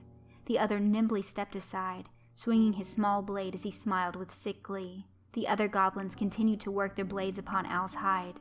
His scales gave him a degree of protection, but tough or not, they were still his flesh, and he felt each and every sharp glance of metal on scale. Sooka observed all of this in dawning horror. Al was losing badly. While it may appear that he was holding his own, she knew quite well that it was only a matter of time before they wore him down and began to do real damage. She knew that she had to help him, but wasn't quite sure how. In the meantime, Al was slowing down badly. He swung his arms out and pushed back one of the goblins, but that only brought him a moment's relief. A split second later, the tiny brute was back, stabbing away. He swung his tail around and was able to knock one of the goblins to the ground. Wasting no time, he brought his large head around and clamped onto the beast's stomach, tearing it open. 4 left, Sooka thought, but those 4 were the tough ones. They'd been watching Al's movements, and they didn't appear to make any further mistakes. One of them managed to land another stab towards his vulnerable stomach, causing Al to cry out in pain. The rest of the goblins didn't miss a beat, and redoubled their efforts against him. "You 2 run. I hold 'em off. You 2 get to the ferry, get to Nollins, and help Claire." "No, we won't leave you. You may be an idiot, but you're the bravest idiot I've ever met," Maria shouted back, and looked around for something to use as a weapon. She saw many small rocks, but nothing that a lady such as herself could convert into an effective tool. I can't find anything. Sooka, I want to help him, but I don't see anything to defend myself with," Maria shouted. Sooka watched the fight, and suddenly it occurred to her. Maria said she couldn't find anything to defend herself with, and that might be true, but perhaps that wasn't the answer here at all. Sooka thought about what Al had told her earlier, that she made all of this. She didn't understand back then, and honestly she still didn't really understand it all now, but she thought that perhaps there was something that she could do. Maria's words continued to echo to her. Defend. Defend, yes, if only she could help defend him. She stared hard at Al, focusing all of her mental energy upon him. He needed defense, something that would hold back the knives. She worked hard to clear her mind, which was a true feat considering all the shouting and noise from the battle going on. However, something told her that it could be done, that if she worked hard enough, concentrated with all her might, that she just might be able to help. While Sooka focused and Maria continued to scramble about for some sort of weapon, Al was having a bad time indeed. He was physically spent, and these damned goblins seemed to have limitless energy. They'd found a way to evade his mouth, and every time he took a chance to try and lash out at one of them, another would simply run in with a quick attack. Al knew that they had yet to cause any major injuries, but he could also feel himself slowing down, and he knew that when that happened, he'd be done. Just as this thought passed through his mind, he felt a sharp pain shoot across his body. He jerked his eyes in that direction long enough to see that one of the goblins had managed to jump onto his back. The little freak was riding him and slashing away at his back at his right side as he did. For the first time, he noticed the warm fluid trickling down his side and realized that the goblin on his back had managed to cut through his scales. He winced in pain and soon felt another goblin upon him. This one jumped on his back and worked its way up the back of his head. It was reaching down with its knife, trying to stab him in the eyes. In a last-ditch effort to protect his belly, Al dropped completely to the ground, tucking his legs up. He only had his arms to work with now, but the goblin seemed to have learned just where to stand to evade everything. Al lay down and closed his eyes, whispering, "I'm so sorry, Lady Sooka, and Maria too. I failed you. I guessed I was just a useless old gator after all." He waited for the goblins to finish up and hoped that whatever waited in the next life was as beautiful and wondrous as his mother had always told him. After a moment or two, he noticed that the pain stopped. He could still hear the goblins screaming their horrid battle cries, but instead of feeling the jabs and stabs of their knives, he now heard metallic clanks followed by grunts of frustration from his attackers. "I did it! Look, Maria, I did it! I really did it!" he heard Sooka shouting in glee. "Oh my, Sooka, you did! Well done!" the cat agreed. Al slowly opened his eyes to see that the goblins had stepped back, confused and unsure of what to do. The two that had been on his back had regrouped with the rest, and they were standing in front of him, in a state of shock. Al risked looking a bit further, and to his astonishment, found that he was wearing a suit of full-plate steel armor. He quickly rose to his feet, causing the 4 goblins to nervously step back, confusion dominating their faces. Al found that not only was his body protected in a shining steel suit, but so was his tail. His arms were now adorned with metal gauntlets, and even his long snout had a fine layer of steel over it. "How'd this happen?" he mumbled. "I did it," Sooka announced with pride. "I just pictured you wearing it, focused really hard, and it appeared on your body." "Well, I'll be. You really is the Lady Sooka. You really is something special." "Then don't waste her gifts by flapping your ever-loving lips, Albert. Finish them off," Maria ordered. "With pleasure." The remaining goblins charged Al one last time, but now even his belly was plated, and their tiny knives never had a chance. The 4 remaining goblins were dealt with quickly, and when it was all over, Al collapsed in a joyous exhaustion. The armor vanished, leaving Sooka and her new friends alone in the field, with their cheers of joy spreading a rare sense of happiness over this desolate part of the land. "Oh, thank you buku, Lady Sooka. My mama done always told me that you was something special, and you done proved that tenfold by saving my old scales today. Thank you so much," Al exclaimed. Maria and Sooka helped him back to his feet. "How did you do that, with the armor and all?" "Honestly, I don't really know. I sort of had an idea that it's what you needed, though, and something inside of me just told me to make it happen. I concentrated really hard, and it just appeared on your body. I can't believe it worked. I am so happy you're safe, though, Uncle Al. I was really worried." "Agreed, Albert. You may not be the easiest of creatures to coexist with, but I do prefer a world where you're still alive. Let's not be so foolish as to rush headfirst into a battle of 12 on 1 again, shall we?" Maria scolded. "Okay, that's a deal. Them little boogers were a lot worse than I thought they was gonna be." "Well, we can discuss it all on the boat. Come on, let's go get on the ferry," Sooka stated firmly, and the 3 travelers began to walk towards the landing. "Wait, shouldn't we bury that police officer or something?" Sooka asked. "No time, my dear," Al replied. "I know it'd be wrong to just leave him like that, but if we wait around here in the Badlands like this, we likely to join him." "Albert is right. Listen, Sooka, we will give him a proper funeral when we return. I promise," Maria added. Sooka walked over to him and knelt beside his body anyway. She said some words and clapped her hands once, showing a sign of respect. Tears were running down her cheeks, but she was not in a state of panic. "Let's go, sweetheart. We shouldn't waste no more time out here than we have to," Al called, and Sooka stood up and followed. She promised she would return and give him a proper burial. From behind the cover of the tree line, Tabitha nodded her head in confidence. Excellent work, little Sooka. You are starting to understand your gift. Let's just hope that you play nice during the rest of your little journey. I would love to bring you home alive, but I promise nothing, other than the fact that you won't be warning Claire of shit. Tabitha followed them at a safe distance, also intending to catch the ferry to New Orleans. The ferry. Boarding the ferry was simple enough. A ramp led up the deck of the boat, and as far as Sooka and the others could tell, there was no one there to charge a ticket price. They simply walked up and were on the boat. There was a series of benches in a small enclosed area up top, but other than that, there wasn't really anything to see on the ferry. They sat down near the enclosed area and waited for the boat to start moving. Those goblins, I've never seen them venture this far out from their normal dwelling place, Maria commented to Al. Yeah, that was strange. Normally they stay in their own corner of the world and don't mess with people. And did you hear what they were saying? That they have a queen now. That was really strange. As long as I've known of them, they've always been followers of Basu, their king, the cat replied. Any ideas, Sooka? Al asked. Sooka strained to think.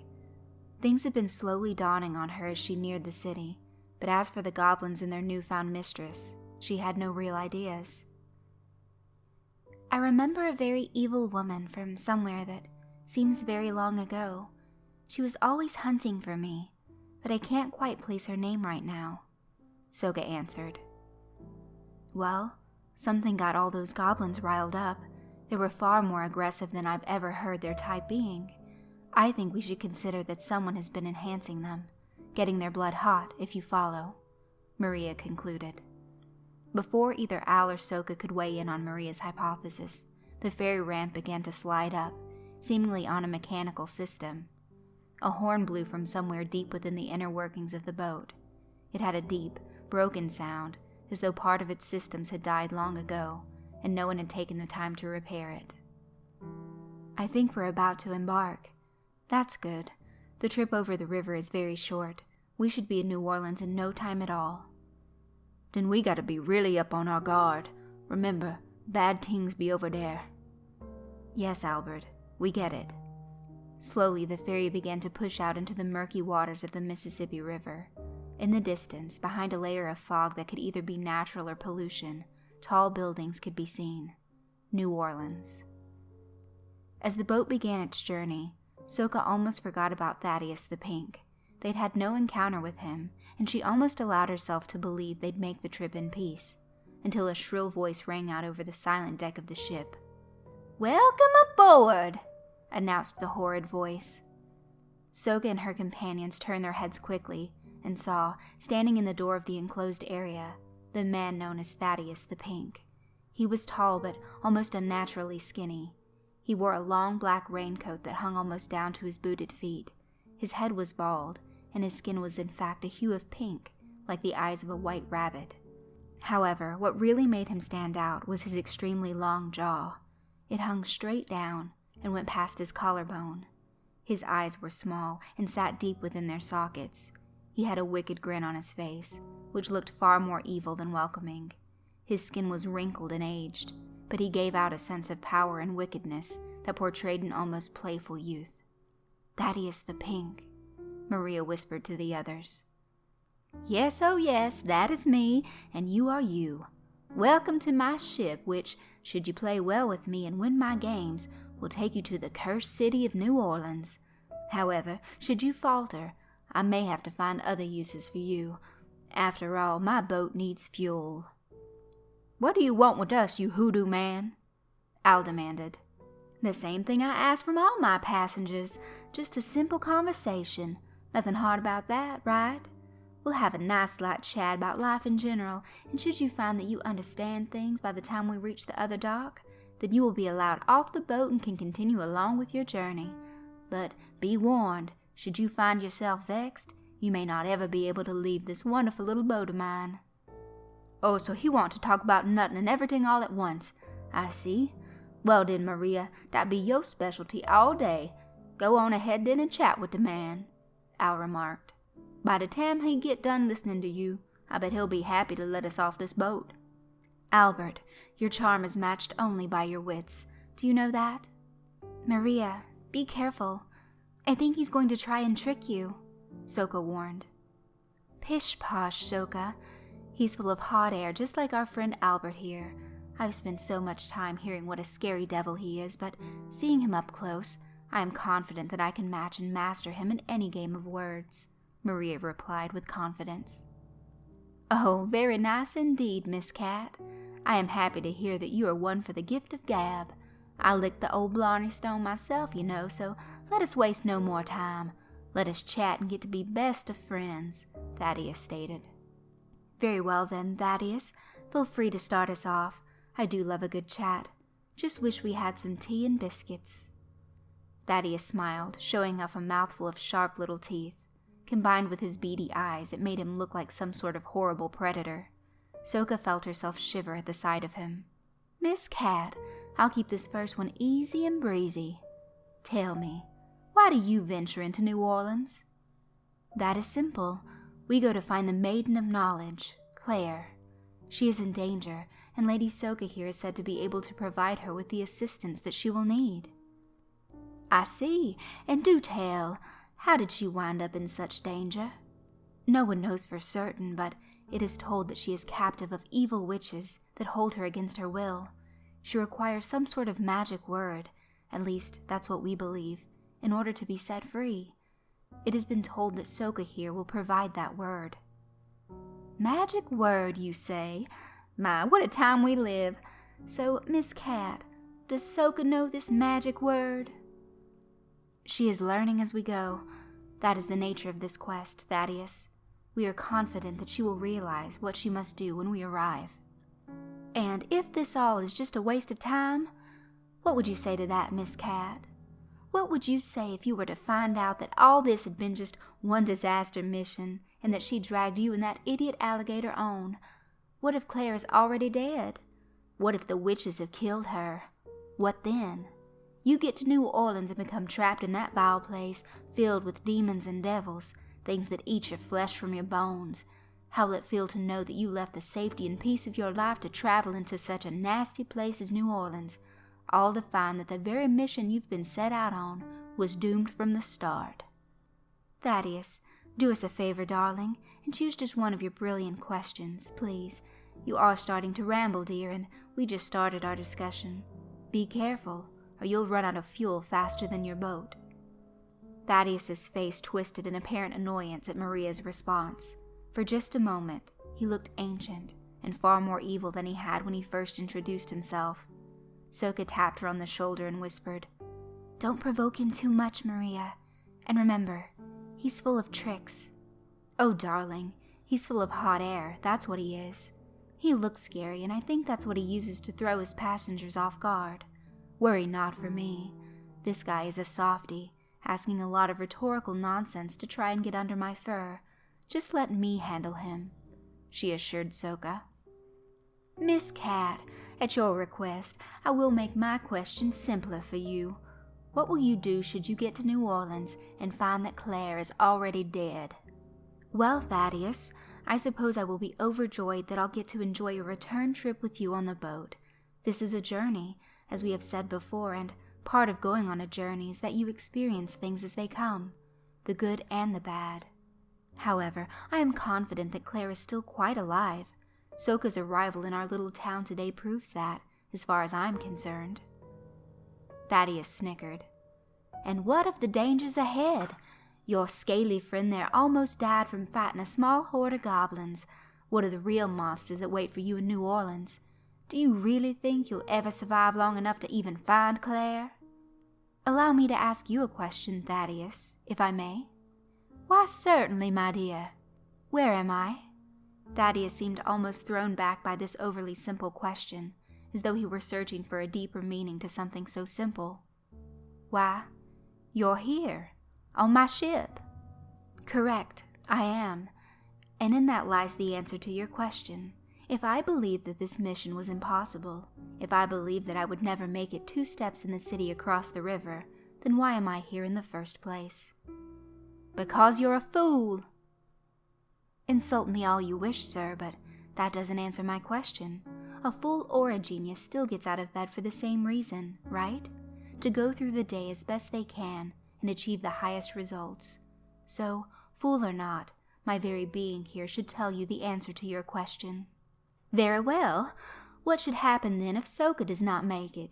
You claim that she knows this secret word that will enlighten Claire, but what if one of the many monsters waiting for you across the river gets to her first?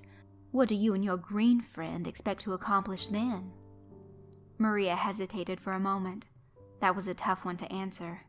Sooka was the foretold lady who would come and set things right. However, she was just a small girl, and that did worry Maria just a bit. She had not thought so far ahead as to what to do should something happen to Sooka, and now the question was on the table, and it was difficult to answer. Well, then I guess we would just... she stammered. You guess? Guess? Oh, Miss Cat, guess is a dangerous routine where you're heading. If you are arming yourself with guesses, then I hate to tell you, but you're going into a dangerous place with all the wrong equipment, Thaddeus declared. Well, we haven't even gotten there yet. I can hardly predict what... Oh, we've gone from guessing to hardly predicting. Miss Cat, that is even worse. What did you think was going to happen when you got there? Did you think you'd be able to just walk through the city? Did you perhaps think that the denizens waiting for you there would just stand aside and let you pass? What is waiting for you in New Orleans will surely make those goblins look like harmless infants. What awaits you is far worse than you can ever imagine. And now you tell me that you are going in with guesses and half predictions? Miss Cat, you are not ready for what lies over there. You never were. Maria was struggling now. She had no witty answer for that. She had no logic or reason to combat him with. The look of distress on her face was apparent. She'd underestimated his ability to get under her skin. She wasn't ready for the full force of negativity that coated his every word. She was staring forward at him with her eyes wide, but could think of no good response. Suddenly, the boat horn blared out once more, sounding far more ominous than it had before. From behind Thaddeus the Pink, fire could suddenly be seen, as though the enclosed area on the deck had been lit into flames. Do you see that, Miss Cat? That is the fires of this ship, and they hunger for fuel. If you cannot answer such a simple question, if you are so unsure of what awaits, perhaps you and your friends should just climb on in.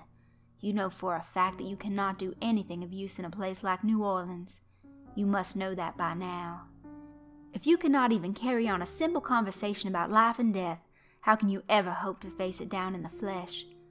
Now, my dear, I do believe you have lost this, but fear not. I am willing to give you a chance now to be something useful after all.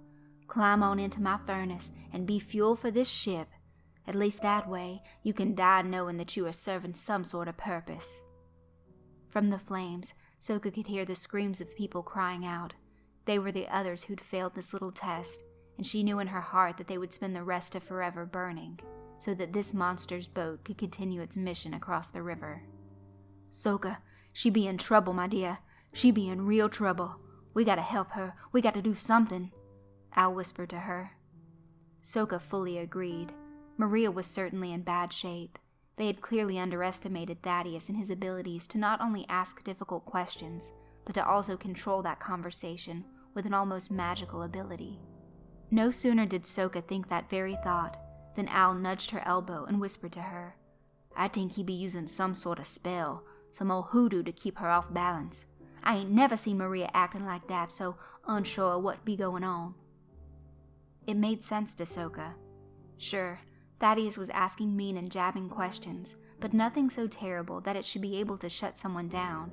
He was mostly just throwing out negative remarks, yet Sooka could tell that Maria was all but helpless to continue to argue against him. There was also that fire and horn to be concerned about. Clearly the angle of this game was clear. If Thaddeus continued to vex Maria in such a manner, she, or likely all three of them would, wind up in those flames. Maria needed help, but the challenge was still present. What exactly could Sooka do? She'd been able to give Al armor when he needed it, but this was different. How do you arm someone for a discussion? Sooka focused her mind once more, doing her best to aid Maria as she had Al. Miss Cat, can you not answer my simple little question? Thaddeus demanded, his voice growing more oppressive. quite different than the almost pleasant tone he began with. Of course, I just need time to think. You're not going to outsmart me. I need more time to concentrate, she insisted. Oh, does Kitty need more time? That's just tough, isn't it? You came on my boat and really thought you could outwit Thaddeus the Pink? I've been doing this for a long time, little Kitty, and I promise you that you will not be the last. And as far as time goes, take a look over the railing, Miss Cat. As you can see, we're almost there. I guess I'll use you as the fuel for the ride back. No, just let me. Maria stammered, but it was clear that she had no angles of her own left to play. She began to cry tears down her ebony fur. Oh, now she wants to cry. Life is hard there, Miss Cat. Now, let's make this simple. You and your little friends line up and step into the fires in an orderly fashion, and I won't have to get nasty with you. No, please, not in there, Maria begged. Those are the rules. Now, shut up and burn, Thaddeus screamed, and began to walk towards Maria. Sooka realized at that moment that she had the answer. She wasn't sure where it came from or how it got into her head, but she knew exactly how to defeat Thaddeus. Maria, don't give up. Use the theory of two, she screamed to her friend. As if by shared magic, Maria understood as well exactly what it was, as though it dawned on her as soon as it occurred to Sooka. Maria stopped crying at once and locked eyes with Thaddeus. Ask your question again, she demanded in a firm voice. The monster laughed and threw his deformed head back into the sky, as though the clouds above him would join his glee. Certainly, Miss Cat. We still have a few moments left. Let us bring you to the end of your miserable life, with at least a fresh conundrum in your mind. Thaddeus began to repeat his question about the fate of Sooka, but Maria cut him off before he could complete his question. She understood the theory of two perfectly. Though she'd never met Dr. Christopher Allens of the Clare Nobles think tank, she understood his little theory on problem-solving perfectly, because Sooka understood it. And while Sooka herself had never met Clare, she'd formed a bond psychically with her, and from that came this knowledge, right when she needed it. There is a simple answer to all your devious little questions, Maria began, and it lies with the theory of two. No matter what problems or difficulties may present themselves to us, there are always two solutions. So if Sooka should fall in danger while we are in New Orleans, she will either live or die. Should she live, we will continue on our way. Should she die, we will mourn our friend, and then continue on our way. If that means Albert and I return to Algiers and resume our lives, so be it. Or perhaps from that comes another option. Perhaps we continue on to Clare. Maybe we don't have the magic word to free her, but we can still try our best. The simple logic of the theory of two of course wasn't what was swaying this debate, but rather the confidence that it carried. Thaddeus's spell, if that's what it had been, could not stand against the combined wills of those fighting against evil. Clare, Allens, Baptista, and the rest, all those that carved out the theory of two and put it into action to find Derek Reynolds. That was a true power, greater than anything this fiend on a boat could muster. Sure, take the simple answer, but what if all three of you find yourselves in grave danger? Thaddeus fired back, but now he sounded desperate. Once again, only one of two options. Either we prevail and become that much stronger, or we die and end our journey. Next question. What if I decide to throw you in the fire now? Thaddeus screamed, clearly furious that his spell had failed. Well, we would fight back, and if we lost, then you'd have your fuel. But if we won, then you'd find yourself burning. With that, Thaddeus was out of options. He could either try to physically throw all three of them into the fire, or let them safely off his ship in New Orleans. For a moment, he considered both. Well, Thaddeus the Pink, are you going to try to force us in now that you can't hypnotize me or terrify me with your dark incantations? Will you throw us all in? Perhaps you'll get lucky with one of us, but take a look at Albert back there. Do you really have the spine to toss him in? He did just devour a dozen goblins, so maybe you'll get lucky. Maybe he's tired. Go ahead, little man. Come on over here and try to throw me in that furnace. I got a lot of teeth that say you ain't gonna do nothing like that at all." Thaddeus released a low growl, squinting his already tiny eyes into mere dots. "We're here. Get off my fucking boat," he shouted, sounding far more like an angry child than a threatening menace. The ferry docked quickly, and that mechanical ramp came down to the earth once more. Sooka and her friends disembarked, keeping an eye on Thaddeus as they went. They were all tempted to make some sort of parting comment to him, none more than Maria, but they all decided that it was likely best not to provoke him. He was defeated but not dead, and if he was pushed hard enough, he could try something. So, they kept quiet as they walked past and down the ramp. He glowered at them as they passed.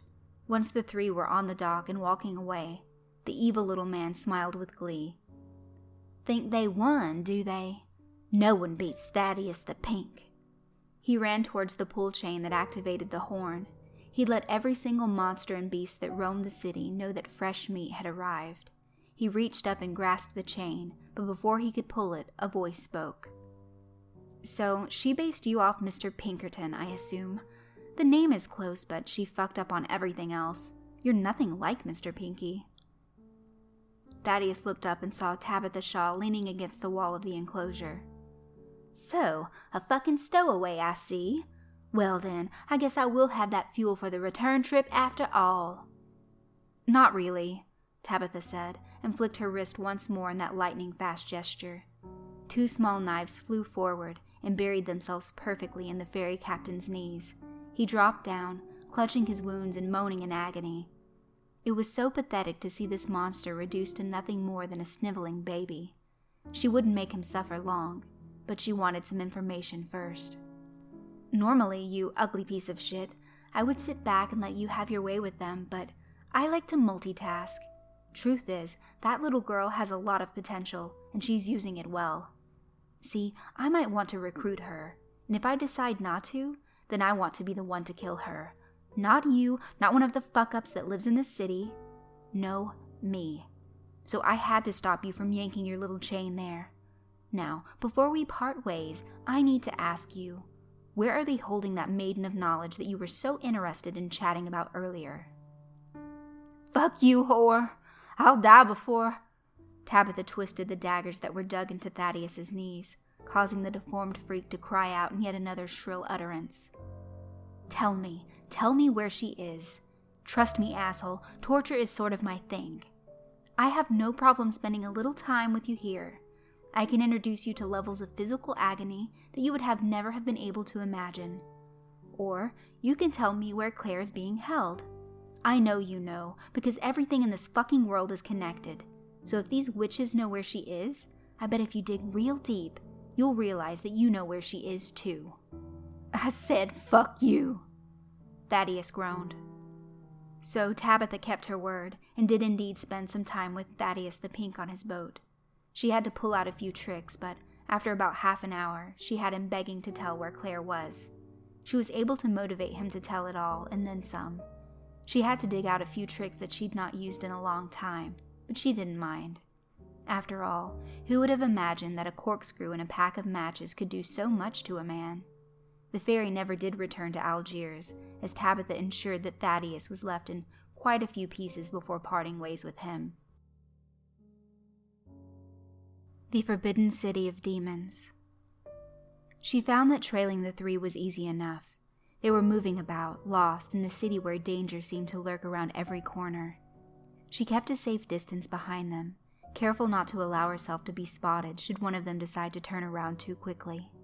That idiot alligator talked loud enough to draw attention from anyone and anything, but so far, Tabitha had found the Forbidden City that everyone seemed too terrified of to be an easy enough obstacle to traverse.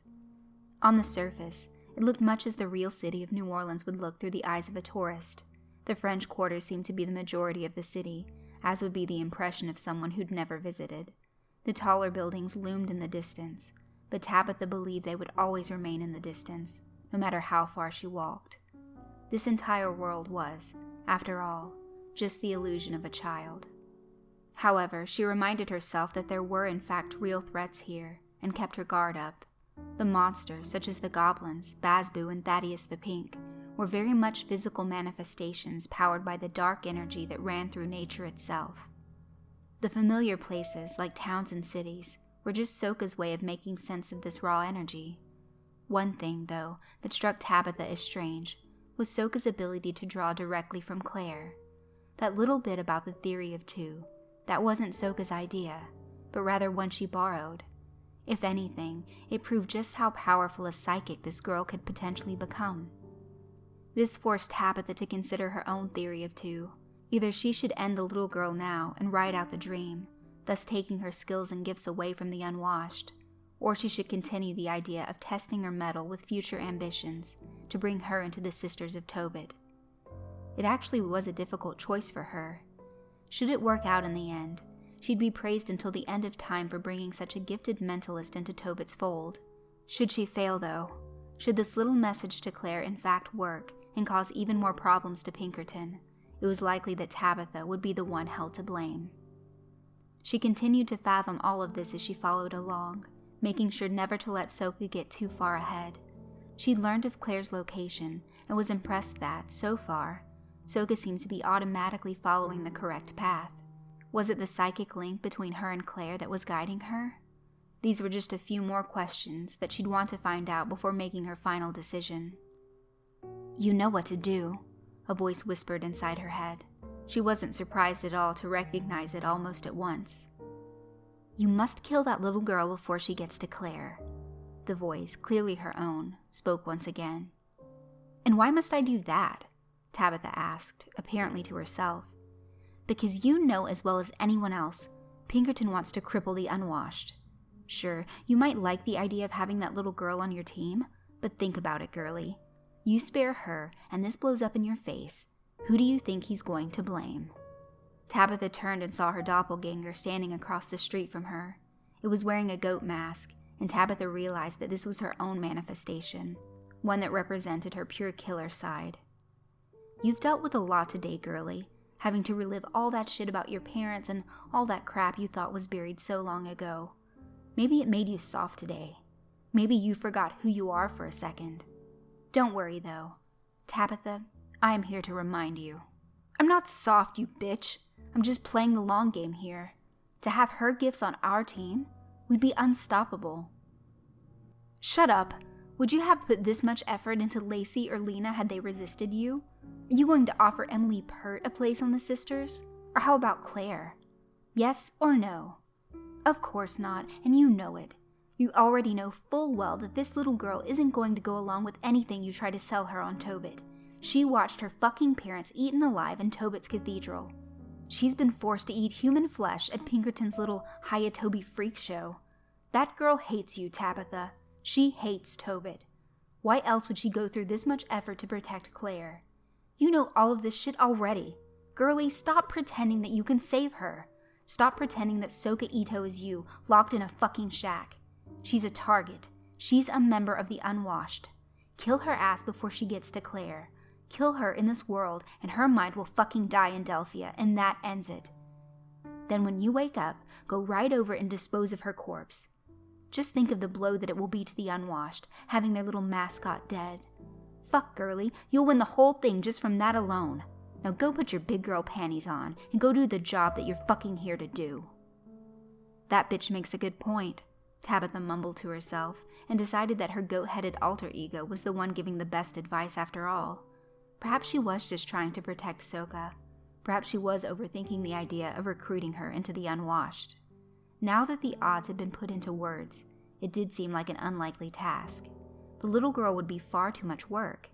Lacey and Lena had been alone when they were recruited, but Sooka had the support of the unwashed and their mysterious leader. She knew as well that members of the little rebel group were damned hard to break.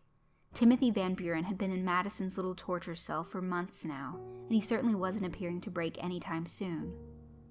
Tabitha weighed the options one final time, and decided that she was a fool to think Sooka would ever be useful as a sister. She would resist to the end. Instead, she would seize this chance to take out one of the rebellion's most valuable members. Even if attacking her caused this world to go haywire, she'd rather ride out the chaotic darkness and return to her own world, than risk failure and return to Delphia, with Pinkerton asking why and how she failed at such a simple task. Tabitha stepped up her pace. The decision was made. Sooka Ito would die. Tabitha drew her blade and began to close the distance. She would eliminate them where they stood, and so would end the resistance once and for all. Sooka awakens. Sooka and her friends had been commenting on how easy the trip through New Orleans had actually been thus far. For a place that was reputed to be full of devils and the like, they'd yet to see another living creature. Sooka was beginning to ponder if there was actually anything over here at all. It was far more likely that just a lot of superstition had been built around the place, nothing more than that. She was just about to inform her companions of that theory when a voice cracked out from behind them. "Sooka, your quest to save Claire Nobles has come to an end, girlie. You've done well for such a small and frail little thing, but all good things must end. You and the rest of your friends in the Unwashed will fall. Hail Delphia! Hail Tobit!" Sooka whipped around and saw Tabitha Shaw standing in the middle of the intersection. She had a blade in each hand and a malicious smile on her face. You're the scary lady," Sooka whimpered. "You got that right, you little fucker. I am a scary damned lady, and it's time for you to see just how scary I can be." "Who is this woman?" Maria asked. "Big trouble, that what she is," Al replied. "Your name is Tabitha, right? Why do you want to hurt us?" Sooka demanded.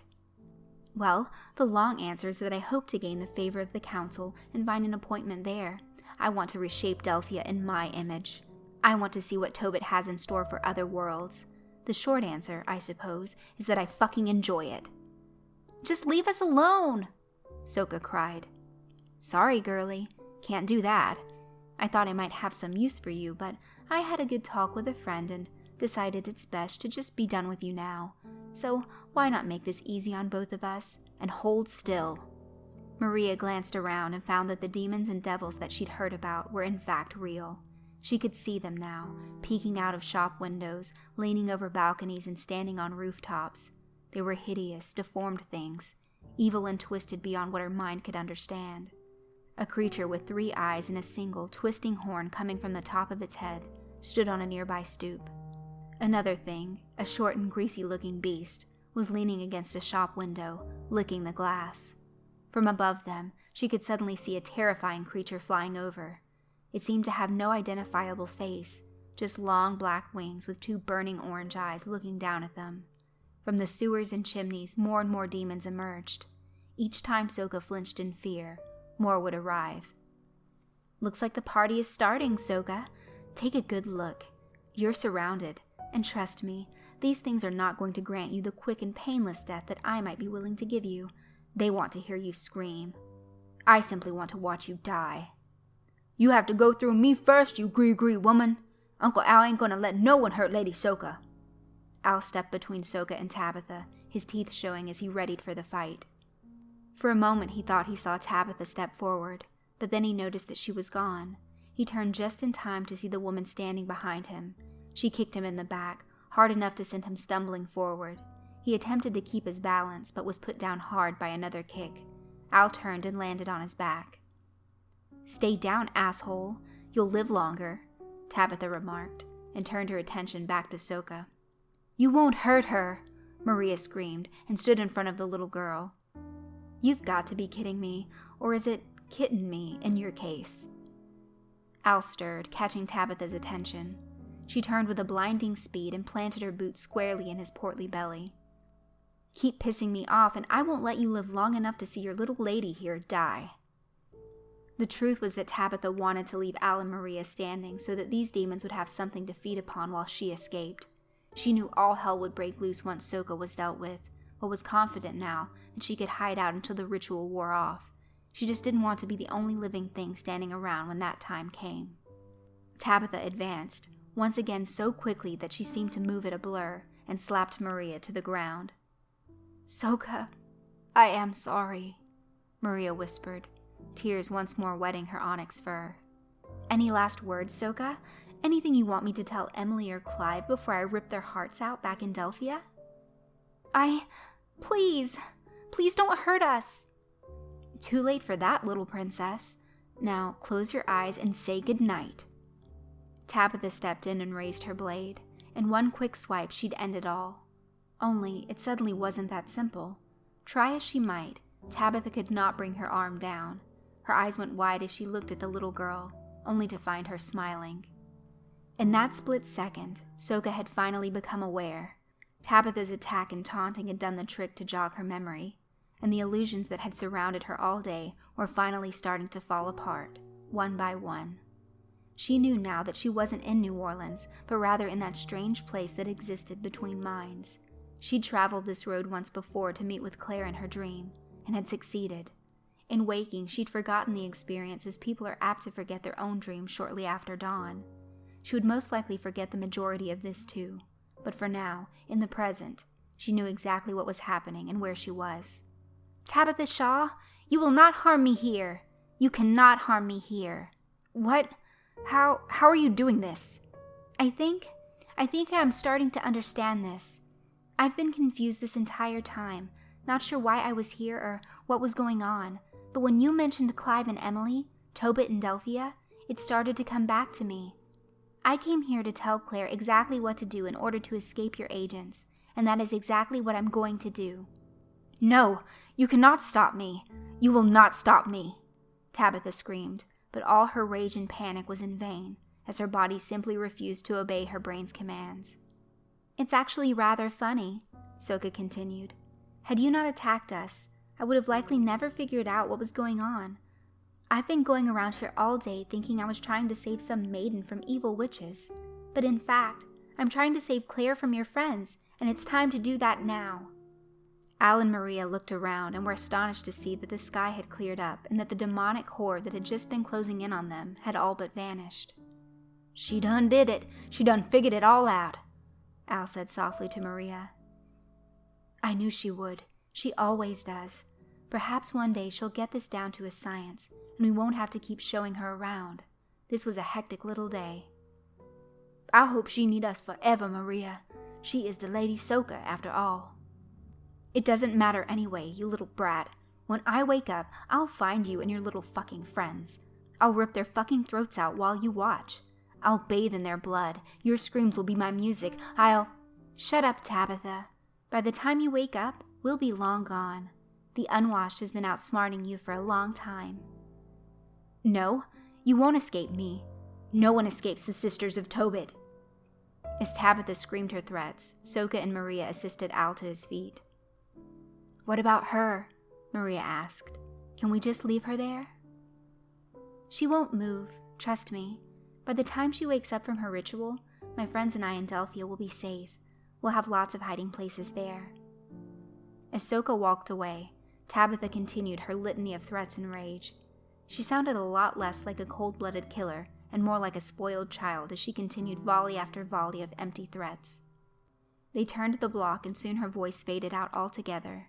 She would remain frozen there on the streets until her own spell wore off, several hours from now. About 20 minutes later, Sooka arrived at the front door of what appeared to be an apartment building. She knew without a doubt that Claire was being held inside. Well, this is the place. I guess it's time to see if I can really help Claire, she said to herself. She was still a little nervous, but that feeling of stress was gone. She felt sure that she'd be able to complete her job here. Good luck to you, Lady Sooka. Remember, come back here any time. We're always ready to help you, Al stated softly, sounding a bit saddened that it was over. Indeed, we will. Be brave in there, sweetheart. Do not let those witches get to you. Stay strong and remember who you are, Maria agreed. Thank you both for all the help. I love you, and couldn't have done this without your help, Sooka replied, feeling tears forming in her eyes. She would miss them when she woke back up. She turned to express this to Al and Maria, but when she looked back, they were gone. She was alone. Al had been her strength and courage, and Maria had been her cunning and intelligence. They were still a part of her, but she felt confident that she could do this on her own now. Sooka turned the doorknob and walked into the small apartment. She saw what she expected, and upon taking a deep breath, felt confident that she'd succeed. She felt hope not just for herself, but for everyone. Claire learns the magic word.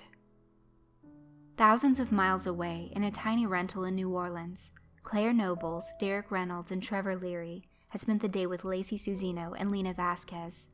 Throughout the day, both Lacey and Lena had pelted the group with question after question.